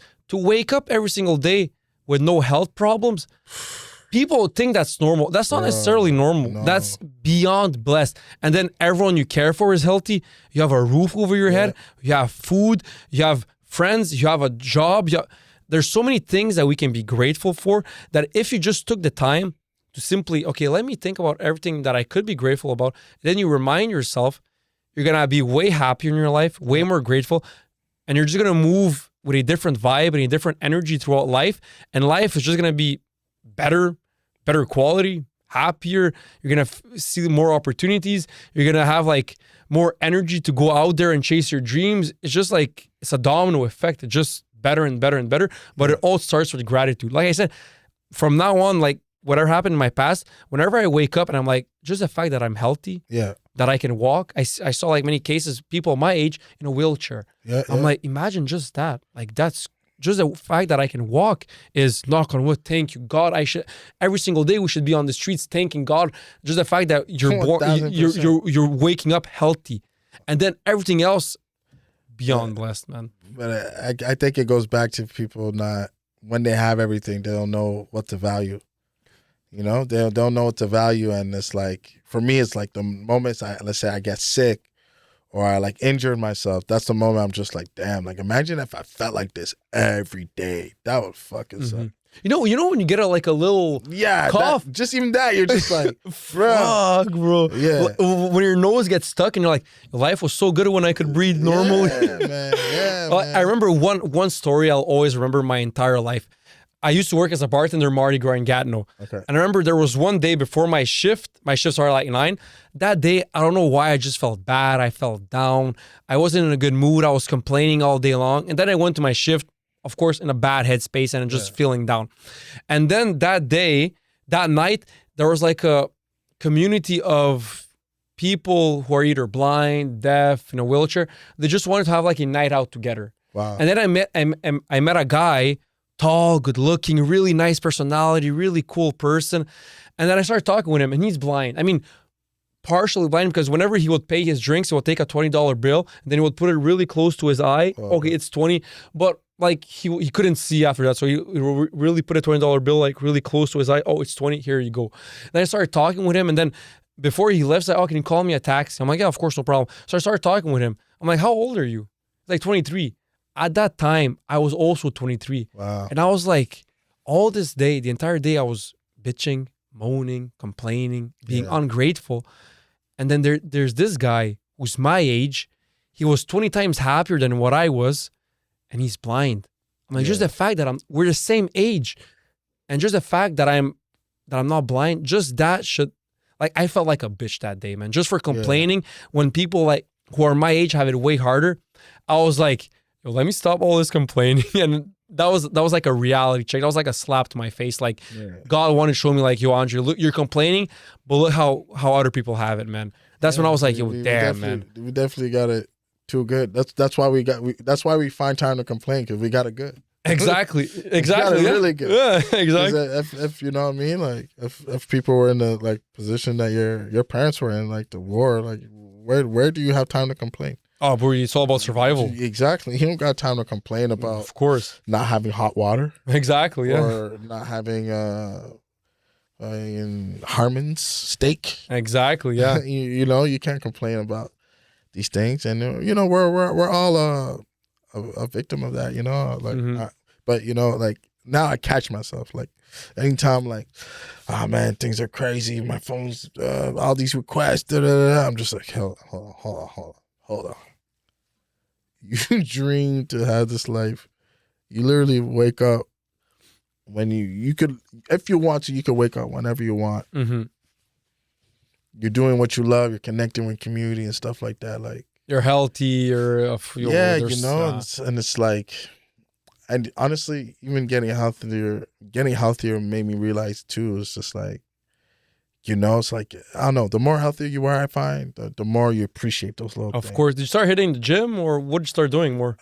So my engineer and close homie Pete put me on this water diet, like a 3-day water diet. Water only. So 3-day fast. So I'm actually doing that today. Really? Today's my first day. Really? Damn, huh? Yeah. Are you feeling more clear-minded? Yeah? And I just had some fun in Montreal, like, this weekend, so it's like balance, you know? So exactly. No, but that's true, yeah. Because I'm not saying that alcohol is bad and don't have fun. No, you can have fun. But if you're drinking from Monday to Sunday every single day, then it's maybe like, you know what, maybe balance it out. You know what I mean? So, you know, I had a good time in Montreal, where I didn't hold back from what I ate. Whatever I want to drink, I drank, you know? But yeah, so yeah, going back to my boy P, he put me onto this water diet thing that he was doing. Mm-hmm. And then I'm like, yo, I'll try it out, So day one, it was a long day. And I was telling him, I was like, yeah, man, I think I'm just going to do one day. And he's like, bro, just do the 2 other days. You already did one. I'm like, Yeah. all right, cool. So then by the time I got to the third day, like my relationship with alcohol changed completely. Like before I was like the type of person that would have like 5, 6, 7 cocktails easily. Mm-hmm. Easily. Yeah. And now it's like, yeah, I don't even need it. Like I'll still like have it like again, like if there's a special occasion here and there, but it's like it's no longer a thing that has control over me. What I mean? Whereas before, even the idea of like, in my life I'm never gonna drink again, like I couldn't see it. That's too much. You're going to the extremes, you know what I mean? Because you cannot go from, I used to have fun drinking and now I want to go cold turkey. You can, but you still got to have fun, you know what I mean? No, 100%. And I really couldn't see that for myself. Where now it's like, yeah, if I don't want to drink, like it's very easy for me. Yeah. And I don't really like, and then even now, like what I drink is like mostly cocktails. Like I like the science, the mixology behind these drinks. Bro, believe me, I like my friends. They joke with me because I like girly cocktails. Because I hate the taste of alcohol. So if I want to drink, I'm gonna have like these girly cocktails, with a lot of juice and whatever, and they all make fun of me. I'm like, I don't care, bro. It tastes good. I don't care. Bro. Same here, man. I love it because it's like it feels like cooking, but with drinks. Exactly. It's like different ingredients and stuff. So, for the most part, if I am drinking, like that's what I'm drinking. Yeah. Like I'm enjoying a drink. But yeah, so it's like I think the more, you tap in with yourself, the more the closer you get to God, the more you value the little things, and exactly you start enjoying everything around you and yourself much more. Yeah. So you're doing a 3-day fast. The most I did was 48 hours. Yeah. So I'm doing 72. 72. Yeah, I never did 72. I remember. The hardest one is always the first 24 hour because you're hungry. They're like you. 3 days. Yeah. 72. Yeah, you're doing 3 days. Yeah. The hardest one is always the first 24. The first 24, like when 16 hours kick in, you're like, yo, bro, I'm hungry right now. Like I could eat whatever. Like I'm fucking hungry. But then when you pass 24, when you hit 30, I feel like that's where it gets a bit easier. Yeah. Like get used to it. And what I love a lot from fasting is now I do intermittent fasting. Yeah. So let's say every day I'm not going to eat for 18 hours and then I have a 6-hour window where I'm going to eat. Yeah, that's what I do too. I love the clarity of mind it brings me. Yeah. I feel like it brings me a lot of mind clarity. And I love that. Same here. And I don't feel as tired. Yeah, exactly. It gives you energy. People don't, I used to tell my friends, they're like, don't you feel like tired? I'm like, no, it gives you actually more energy. Because you're actually looking forward to eat. And then the beauty of intermediate fasting is like, you value the food so much more. So it's like when you're about to eat, you're just like, I'm excited. Yeah, you're like excited for this. The flavors explode in your mouth. Yeah. They explode. It's crazy, man. Yeah, so it's crazy. Yeah, so I've been on that type of time now too. And again, it's like everything with balance. I'm still like down for a good time. So like, yeah, if people of course want to go out to drink, you gotta live life, man. Yeah, exactly. You gotta live, and it's like I feel like a lot of people from the past generations, like our parents and stuff like that, did a really good job at that. Like they understood, how to have fun, but also be healthy to a certain degree. Exactly. Because I think it's in our generation where we like to eat out all the time. Yeah. Whereas them, they like to cook at home and things exactly. Like that. So and also people nowadays, I feel like some people abuse with the biohacking. No more alcohol, no more this. Yeah. But people don't realize that with alcohol, with going out, there's so many pros. You meet people, socializing. Yes, okay, alcohol, if you look at it, alcohol technically isn't healthy for your body, but everything that comes with it, it's socializing healthy. Did you ever go, let's say, days without having fun with your friends, and then when you have a night out with your friends, you're like, yo, I actually needed this. Relief, yeah. Oh, fuck, I needed this. But because we are social creatures, you need to have fun with your friends. Yeah. Go out, drink, talk to girls, have fun, talk about whatever, watch a game with your friends. Yeah. We need that. It's a part of 100%. Life. It's really important. And then that's why I always tell people too. It's like until like I learn meditation in a way that it could replace these things, I don't see why stop it unless like until, you know what I mean? Like, why stop it? I'm not doing it every day. And it actually allows me to feel loose, especially like with businesses, being an artist. Being an entrepreneur and an artist, that's kind of crazy on your part. Yeah. Like, if I'm being honest, so you're an artist, which is really like, what's going to happen? When is it going to happen? And then an entrepreneur, you got to be like, you need meditation and that stuff, bro. You know, you need something, you know, and it's like, these things don't, it's not like, I don't see it as an escape, because it's not like I'm losing myself and I can't control myself, but it does give me this relaxed feeling of like, you know, because sometimes you have this shield over you all the time, you know? Exactly. And it just removes that shield and allows me to just actually appreciate things, you know what I mean? Like, it actually helps me appreciate things. Yeah. Because it relaxes my mind and my body. And I do think, like, the most unhealthiest thing is being stressed. Exactly. Like, over alcohol, over anything you could think of. Like, lack of sleep, whatever, Like, I think it goes like crack, heroin, crack cocaine, and then stress. Just like, if you're a stressed person, like, because I've felt the difference in my body when I'm stressed, like my eyes twitching and stuff like that. Of course, know what I mean? And then when I'm chill, it's like those things don't happen anymore. So that only shows you how powerful stress is. Yeah. You know, so what's your best way to relieve stress? Like, what do you think is the best method, at least in your case? For me, is music. Music. Music is definitely meditation. Every time, I don't know how to meditate yet. No, but then music for you is like meditation. Yeah, that's definitely like my meditate. Like, after I have a good session, I feel really good. Of course, yeah.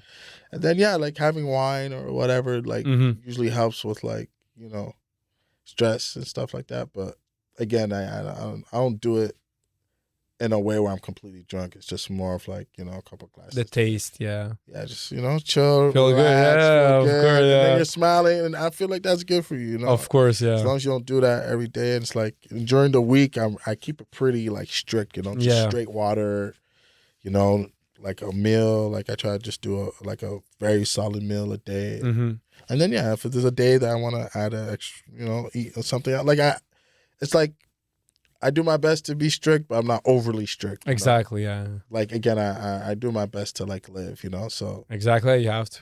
Yeah. One question I like to ask everyone I have on my podcast is, do you think that social media has more pros or cons? It's maybe a heavy question, but I like asking that question. I don't think there's one answer. I don't think there's, like, one answer if it's a pro or con, because I do think social media existing could be a pro, because it's like there's so much. It's a great tool. Yeah, of course, exactly. So the existence of it, a pro. How we use it, a con. But do you think at the end of the day it has more pros or cons? At the end of the day, I think right now a con. Really? I think people are. I can't speak for the rest of the world. Yeah. For what I see in North America, like, I think people are more depressed because of it. Because of, like, all the craziness they see online, whether it's like them comparing themselves to other people or seeing people literally, like, getting shot in the head, like seeing just craziness happen.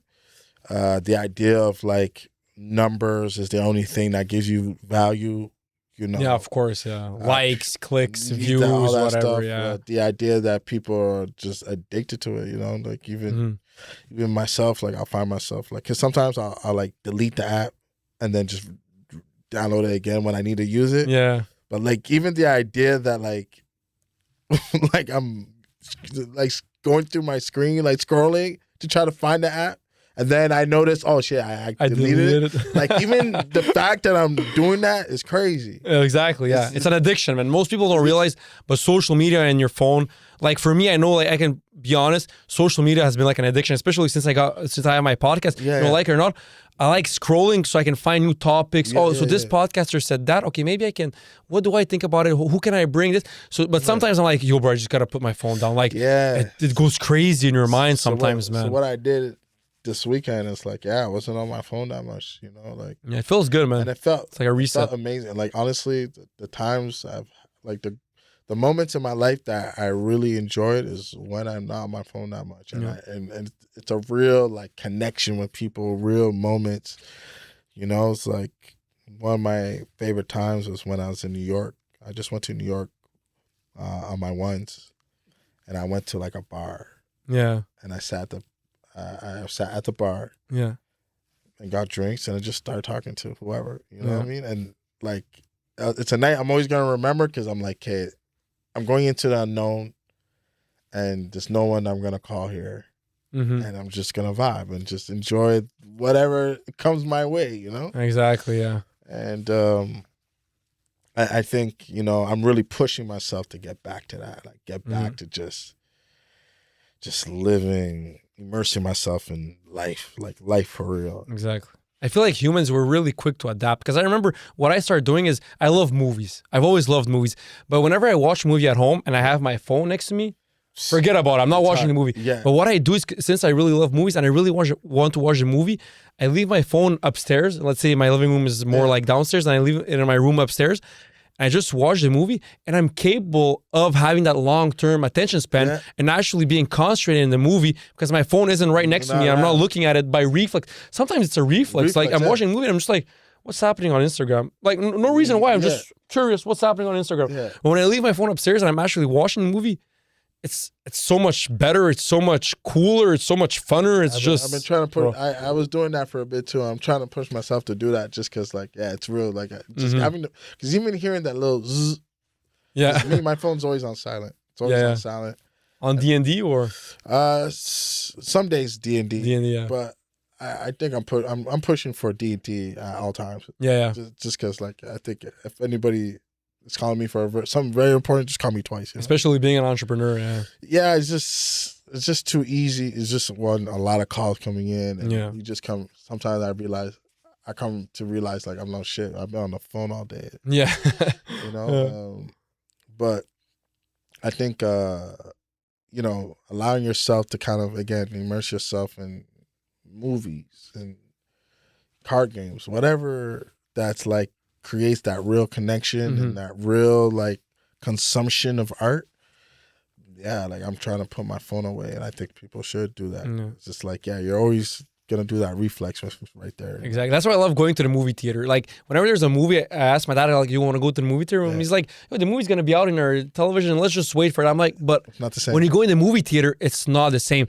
The experience is different. It's way better. You're not there with your phone. The screen is bigger. The sound is bigger. Like it's a different experience. Yeah. And I love indulging in good art, especially movies or music. Like if you go in a concert, if you watch, let's say Future perform on YouTube, or if you watch it live, it's way different. So it's a huge difference. When I watch 50 Cent live, and when I watch his clips like I'm a Candy Shop or whatever, it's not the same. And it's a huge difference. You're there, you're vibing with everyone, you're seeing him live, everyone's having a good time. It's a huge difference, man. 100%. Yeah, it's I think. But I do feel like life is moving back towards that because I think people are realizing like the phone has taken over our lives and our happiness and all that stuff. So I do feel like life is moving towards that. And I think it's a good thing that AI is here. Just because like, I think because it's so extreme, people are kind of like, okay, like. Realizing like, hey, like, you know what, like. Let's balance this out. We need a human touch. We need a human touch to things now, just because it's like whatever that was fake and surface level, this AI could do it. Exactly. No, that's true. Yeah. That's smart. That's smart. And I feel like you're right because I heard like many, let's say Gary Vee saying that in the future it's going to be more and more authentic because we're realizing slowly that all this fake shit and all that's superficial, it's not human. And at the end of the day, we're like, you know what? Let's just get back to what's actually authentic, what actually brings people out of depression, make them more joyful, more social, whatever. What makes them feel better is when we're actually being authentic and being human and not being superficial and just vain or whatever. Yeah. I agree with that. And it's like, I think it's important for us to kind of like, you know, just go back into history and understand like, you know, what made something the golden era, you know? Exactly. Yeah. Like when I think about the 90s and 2000s, like from all levels, from my grandpa down to like little kids, we all enjoyed life to a certain degree. You know, like I didn't hear people complain about life that much. Yeah. Whereas now it's like, I don't know, too many people that enjoy life, you know what I mean? It's like from parents to young adults to teenagers, like everyone's like, I hate life. Yeah. You know? Yeah.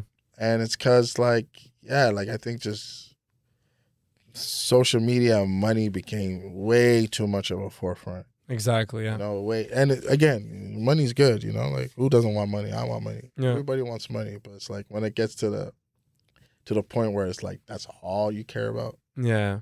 I think that's when it gets in the way of, like, again, people living. What actually matters in life. What actually matters? People connecting. People, like, collaborating. Mm-hmm. So yeah, I think we're getting there though. Yeah. What would be your biggest philosophy that you live by? Philosophy? Yeah. Like a quote or like a way of life. What's the biggest philosophy you live by? Damn, that's a good question. Now, I don't know if I could come up with something off the top of my head. Like off the top of my head, it would be discipline equals freedom. Okay, that's real. Yeah. You need discipline for real freedom. Yeah. In all surfaces of life, I feel like that brings what's freedom. Yeah, I guess the quote I can think of is what we were talking about before. It's like alone you could go faster, but together you could go much further. Yeah. But yeah, no, there's definitely, I can't think of something right now. But Yeah, there's definitely a lot of quotes that I was just like, damn. It was pretty much a deep question, which we could literally do one podcast just based on that one question. Yeah. But I like asking people because I like to see their perception on things. And one thing I really love is discipline, because you realize how discipline, it brings you freedom, either financial, health, whatever. But when you're disciplined, that's when it brings you freedom. Yeah, 100%. Yeah. Like even now, it's like in my life, I'm just like the more organized I am, the easier things are. Mm-hmm. You know, it's like before, like let's say, I'll even say like maybe 2020. Like I never used to use my calendar. I would always just try to remember stuff. Yeah. And like if it was like maybe even this podcast like 5 years ago, you probably would have like called me like, yo, where are you? I'll be like, oh shit, I got a podcast to do. Yeah. You know what I mean? But like now it's like, you know, I put everything in my calendar. Organized, yeah. It's like even, you know, creating folders so I can find things quicker. Yeah. You know what I mean? And I'm getting better at things like that.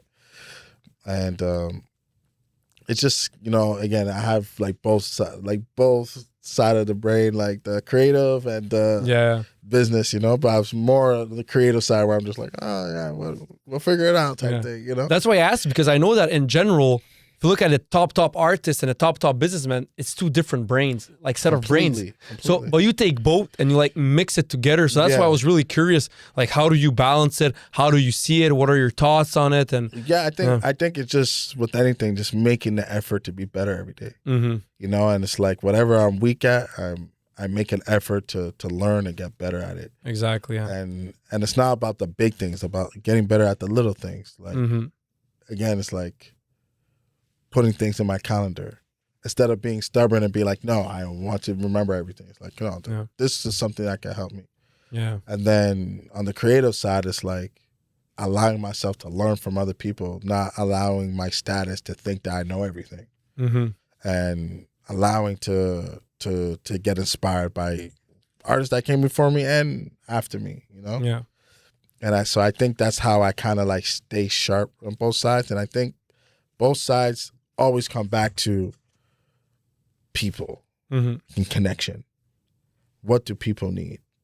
What is a void in this life right now that you could fill?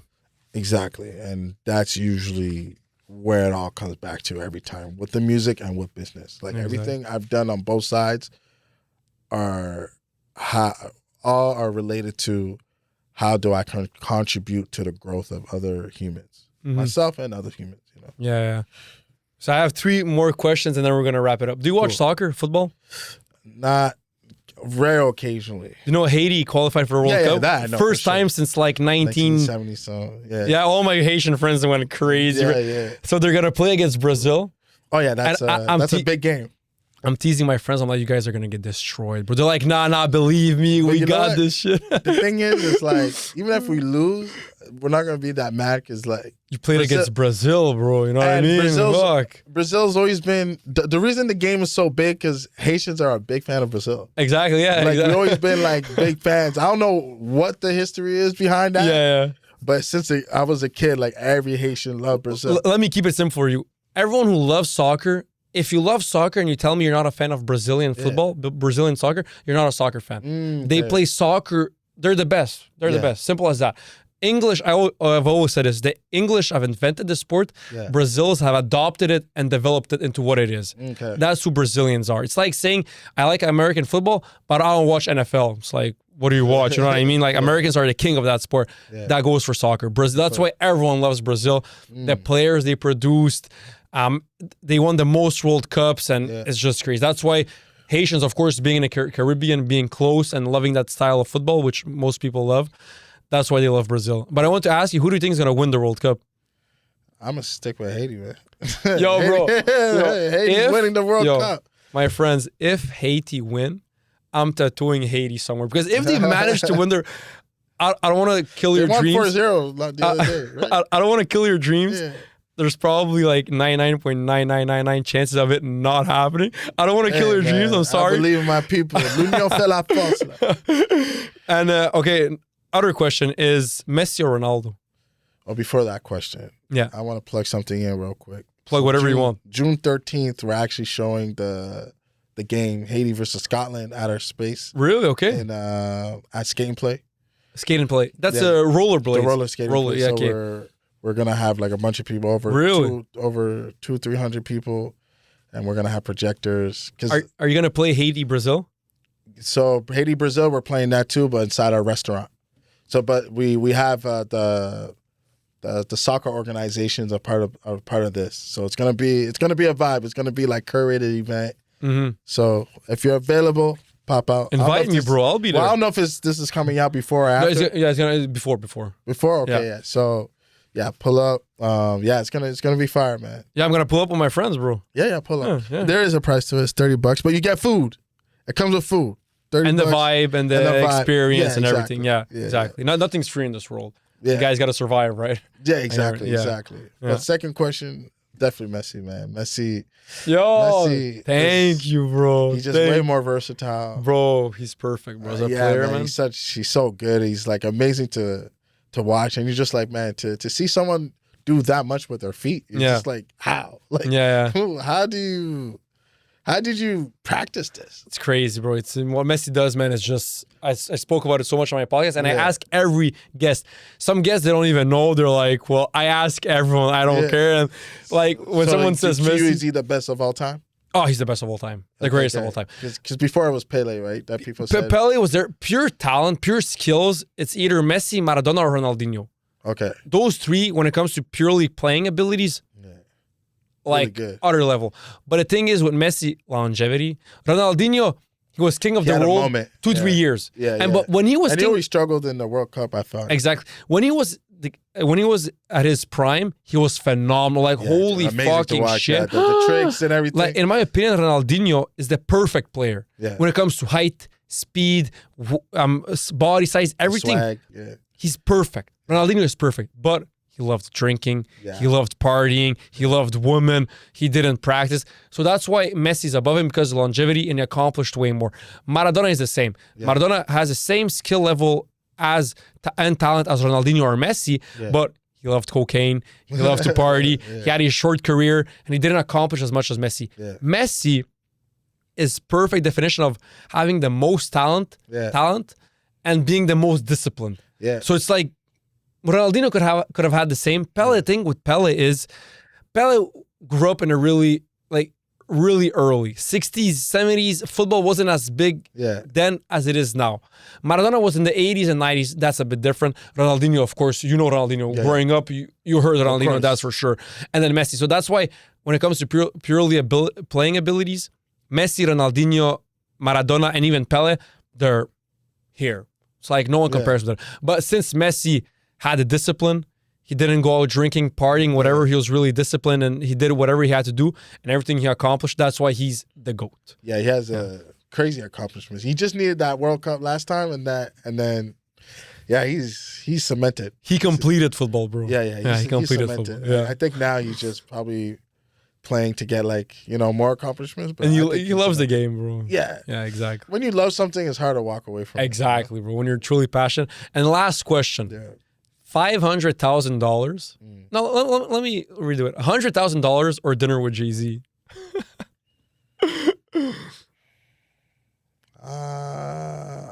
Dinner with Jay-Z. Really? Yeah. Okay, because most people, they respond with $100,000. Why? Why dinner with Jay-Z? I think, I would hope that like after the dinner. Okay, this is how I see it. If Jay-Z is inviting me to a dinner, it's because there's something about me that he appreciates. And if you get to know Jay-Z, for one, he's like very knowledgeable, and then he has a strong network. So I think sometimes, if you're a hustler, you'll choose kind of like that. Yeah, like you'll choose the opportunity to be around someone that can open doors for you, and you have the potential to make like $1 million, $2 million, $3 million, whatever.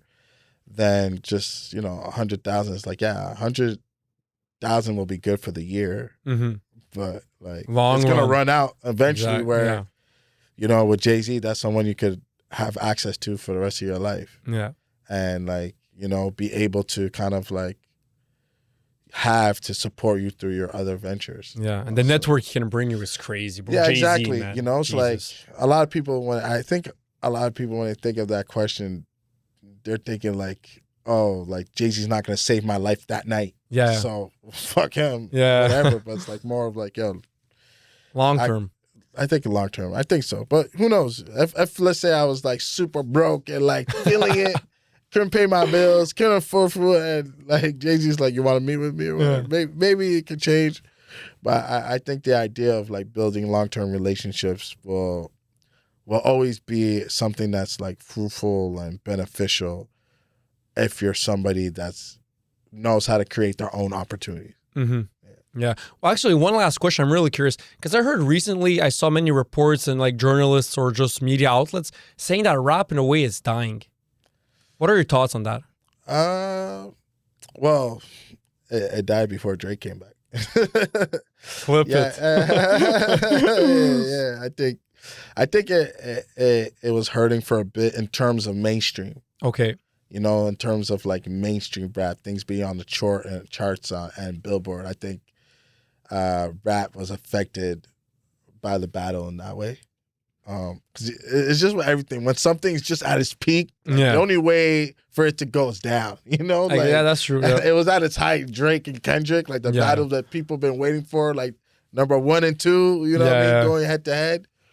So yeah, I think it did suffer on the charts, but I think it rebirthed the underground of hip hop. So I think like, the people that got cult followings and stuff like that, it brought light back to that. But I do think, like Drake dropping Iceman now, like I think, hip hop is definitely back on the charts. And hopefully, he's on a vibe where he wants to give out the stimulus package again, and, because I think it was, the hip hop and all that stuff was really fun when, you heard Drake on a lot of records. Of course, yeah. And like there was more collaboration. Like I do think like the hating shit like recently kind of like killed the vibes for hip hop, Yeah. Like I could enjoy a good battle, but I do miss the idea of that, like, people making dope records together and like making hits and it becomes just a whole big thing, bigger pictures things. Who do you think is a GOAT rapper? I think it's Jay and Drake for me right now. Really? All time? Yeah. Really? Yeah. Yeah, I think with Iceman right now, Drake, like there's not a clear number 1 anymore for me. For me anyways. Before it was like Jay-Z and everyone else. But when you think about like how consistent Drake has been, how the industry went against him and he still bounced back. Like he's still selling. He still got good content. He put together a really good album. And he could actually rap. Of course, like, he can actually rap. He can actually rap well. So it's like, why wouldn't we give him number 1? Yeah. But the reason I also have Jay-Z up there is because like Jay-Z's the only one that could really say that like he's been around while Pac and Big were around. And now. And with Drake and J. Cole and Kendrick, you know? So that's where, to me, number one is not clear. But definitely number one is either Drake or Jay-Z for me. If I said top 5, who would you put? Well, me and my homies have this fight all the time. Really? All the time. So I think I'll put, Drake and Jay-Z 1 or 2. Yeah. I love J. Cole personally. Okay. So I have J. Cole at 3. Kendrick at 4. And then, Dead or Alive? Dead or Alive. Wow.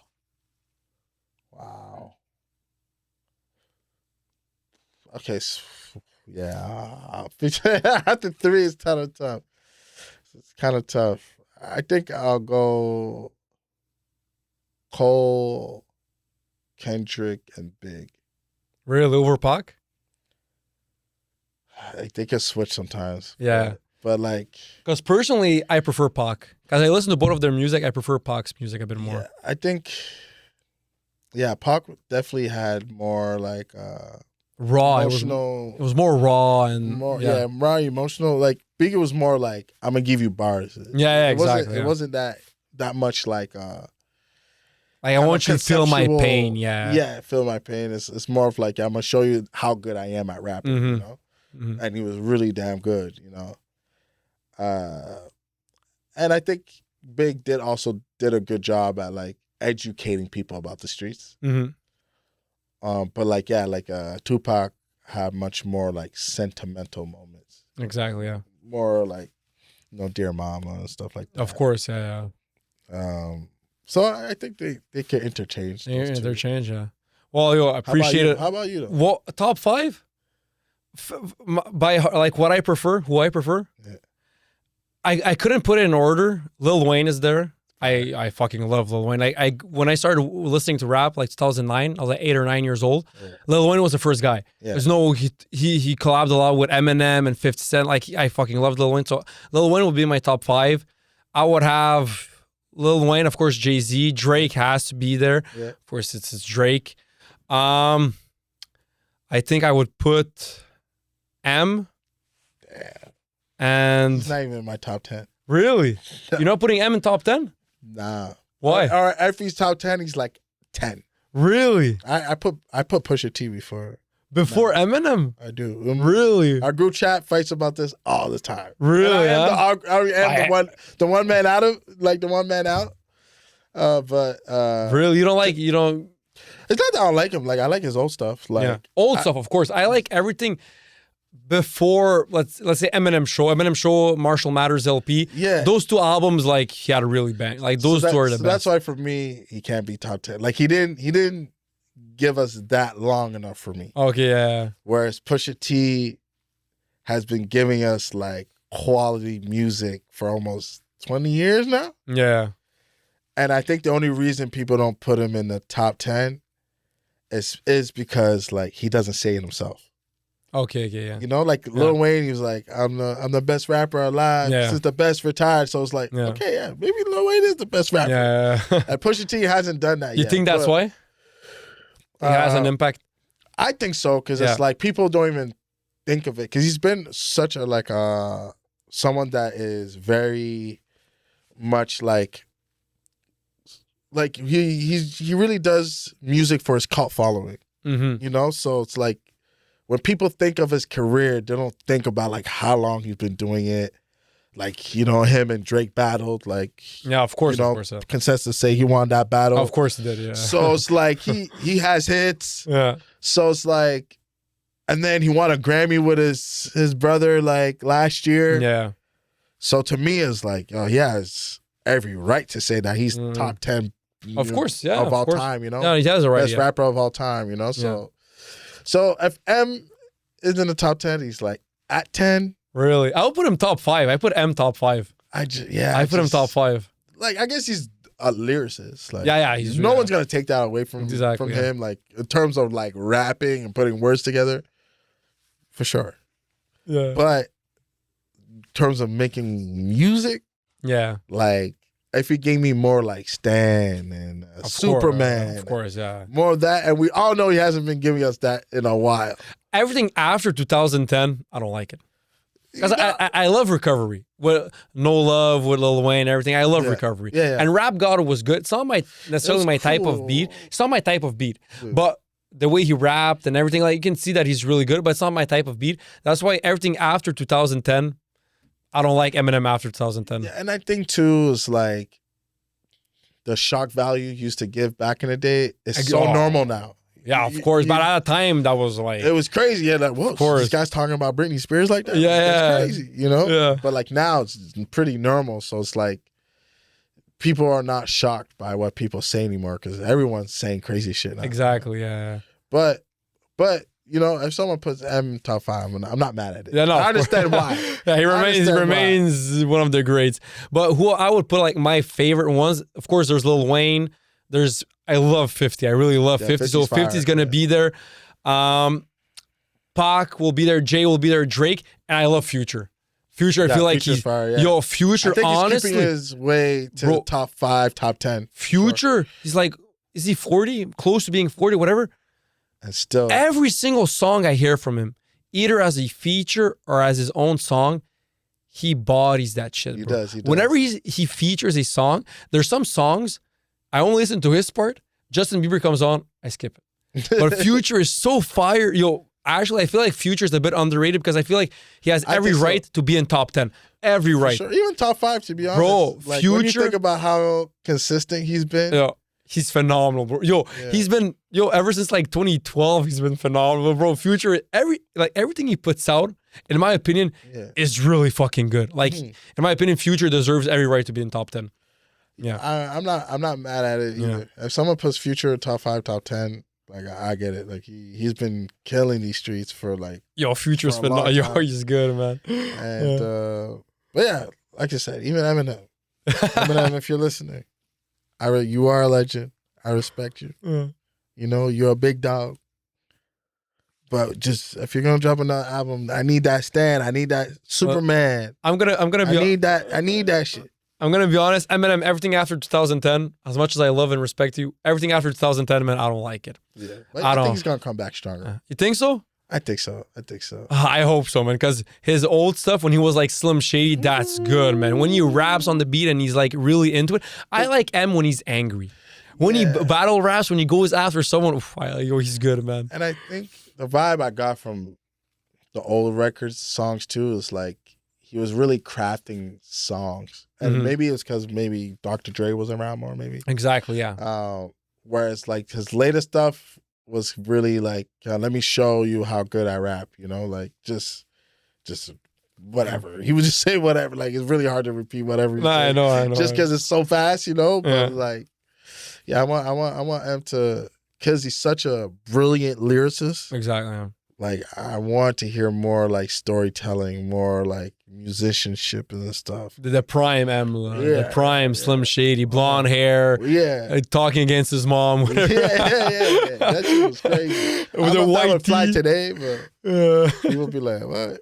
You don't rape your mom or something? Yeah, no, he said crazy stuff, man. Crazy. But it's for shock value, right? You know what I mean? Like, he raps about it, but he doesn't actually do it, right? You know what I mean? So I can still watch 8 Mile to this day, though. Of course, that movie. Those battles, I know those verses by heart. Yeah, of course. That's a legendary movie in the rap game, man. 100%. City Fidelia, thanks a lot for being on, man. Thank you for having me, man. If you have any last messages, shout outs or whatever.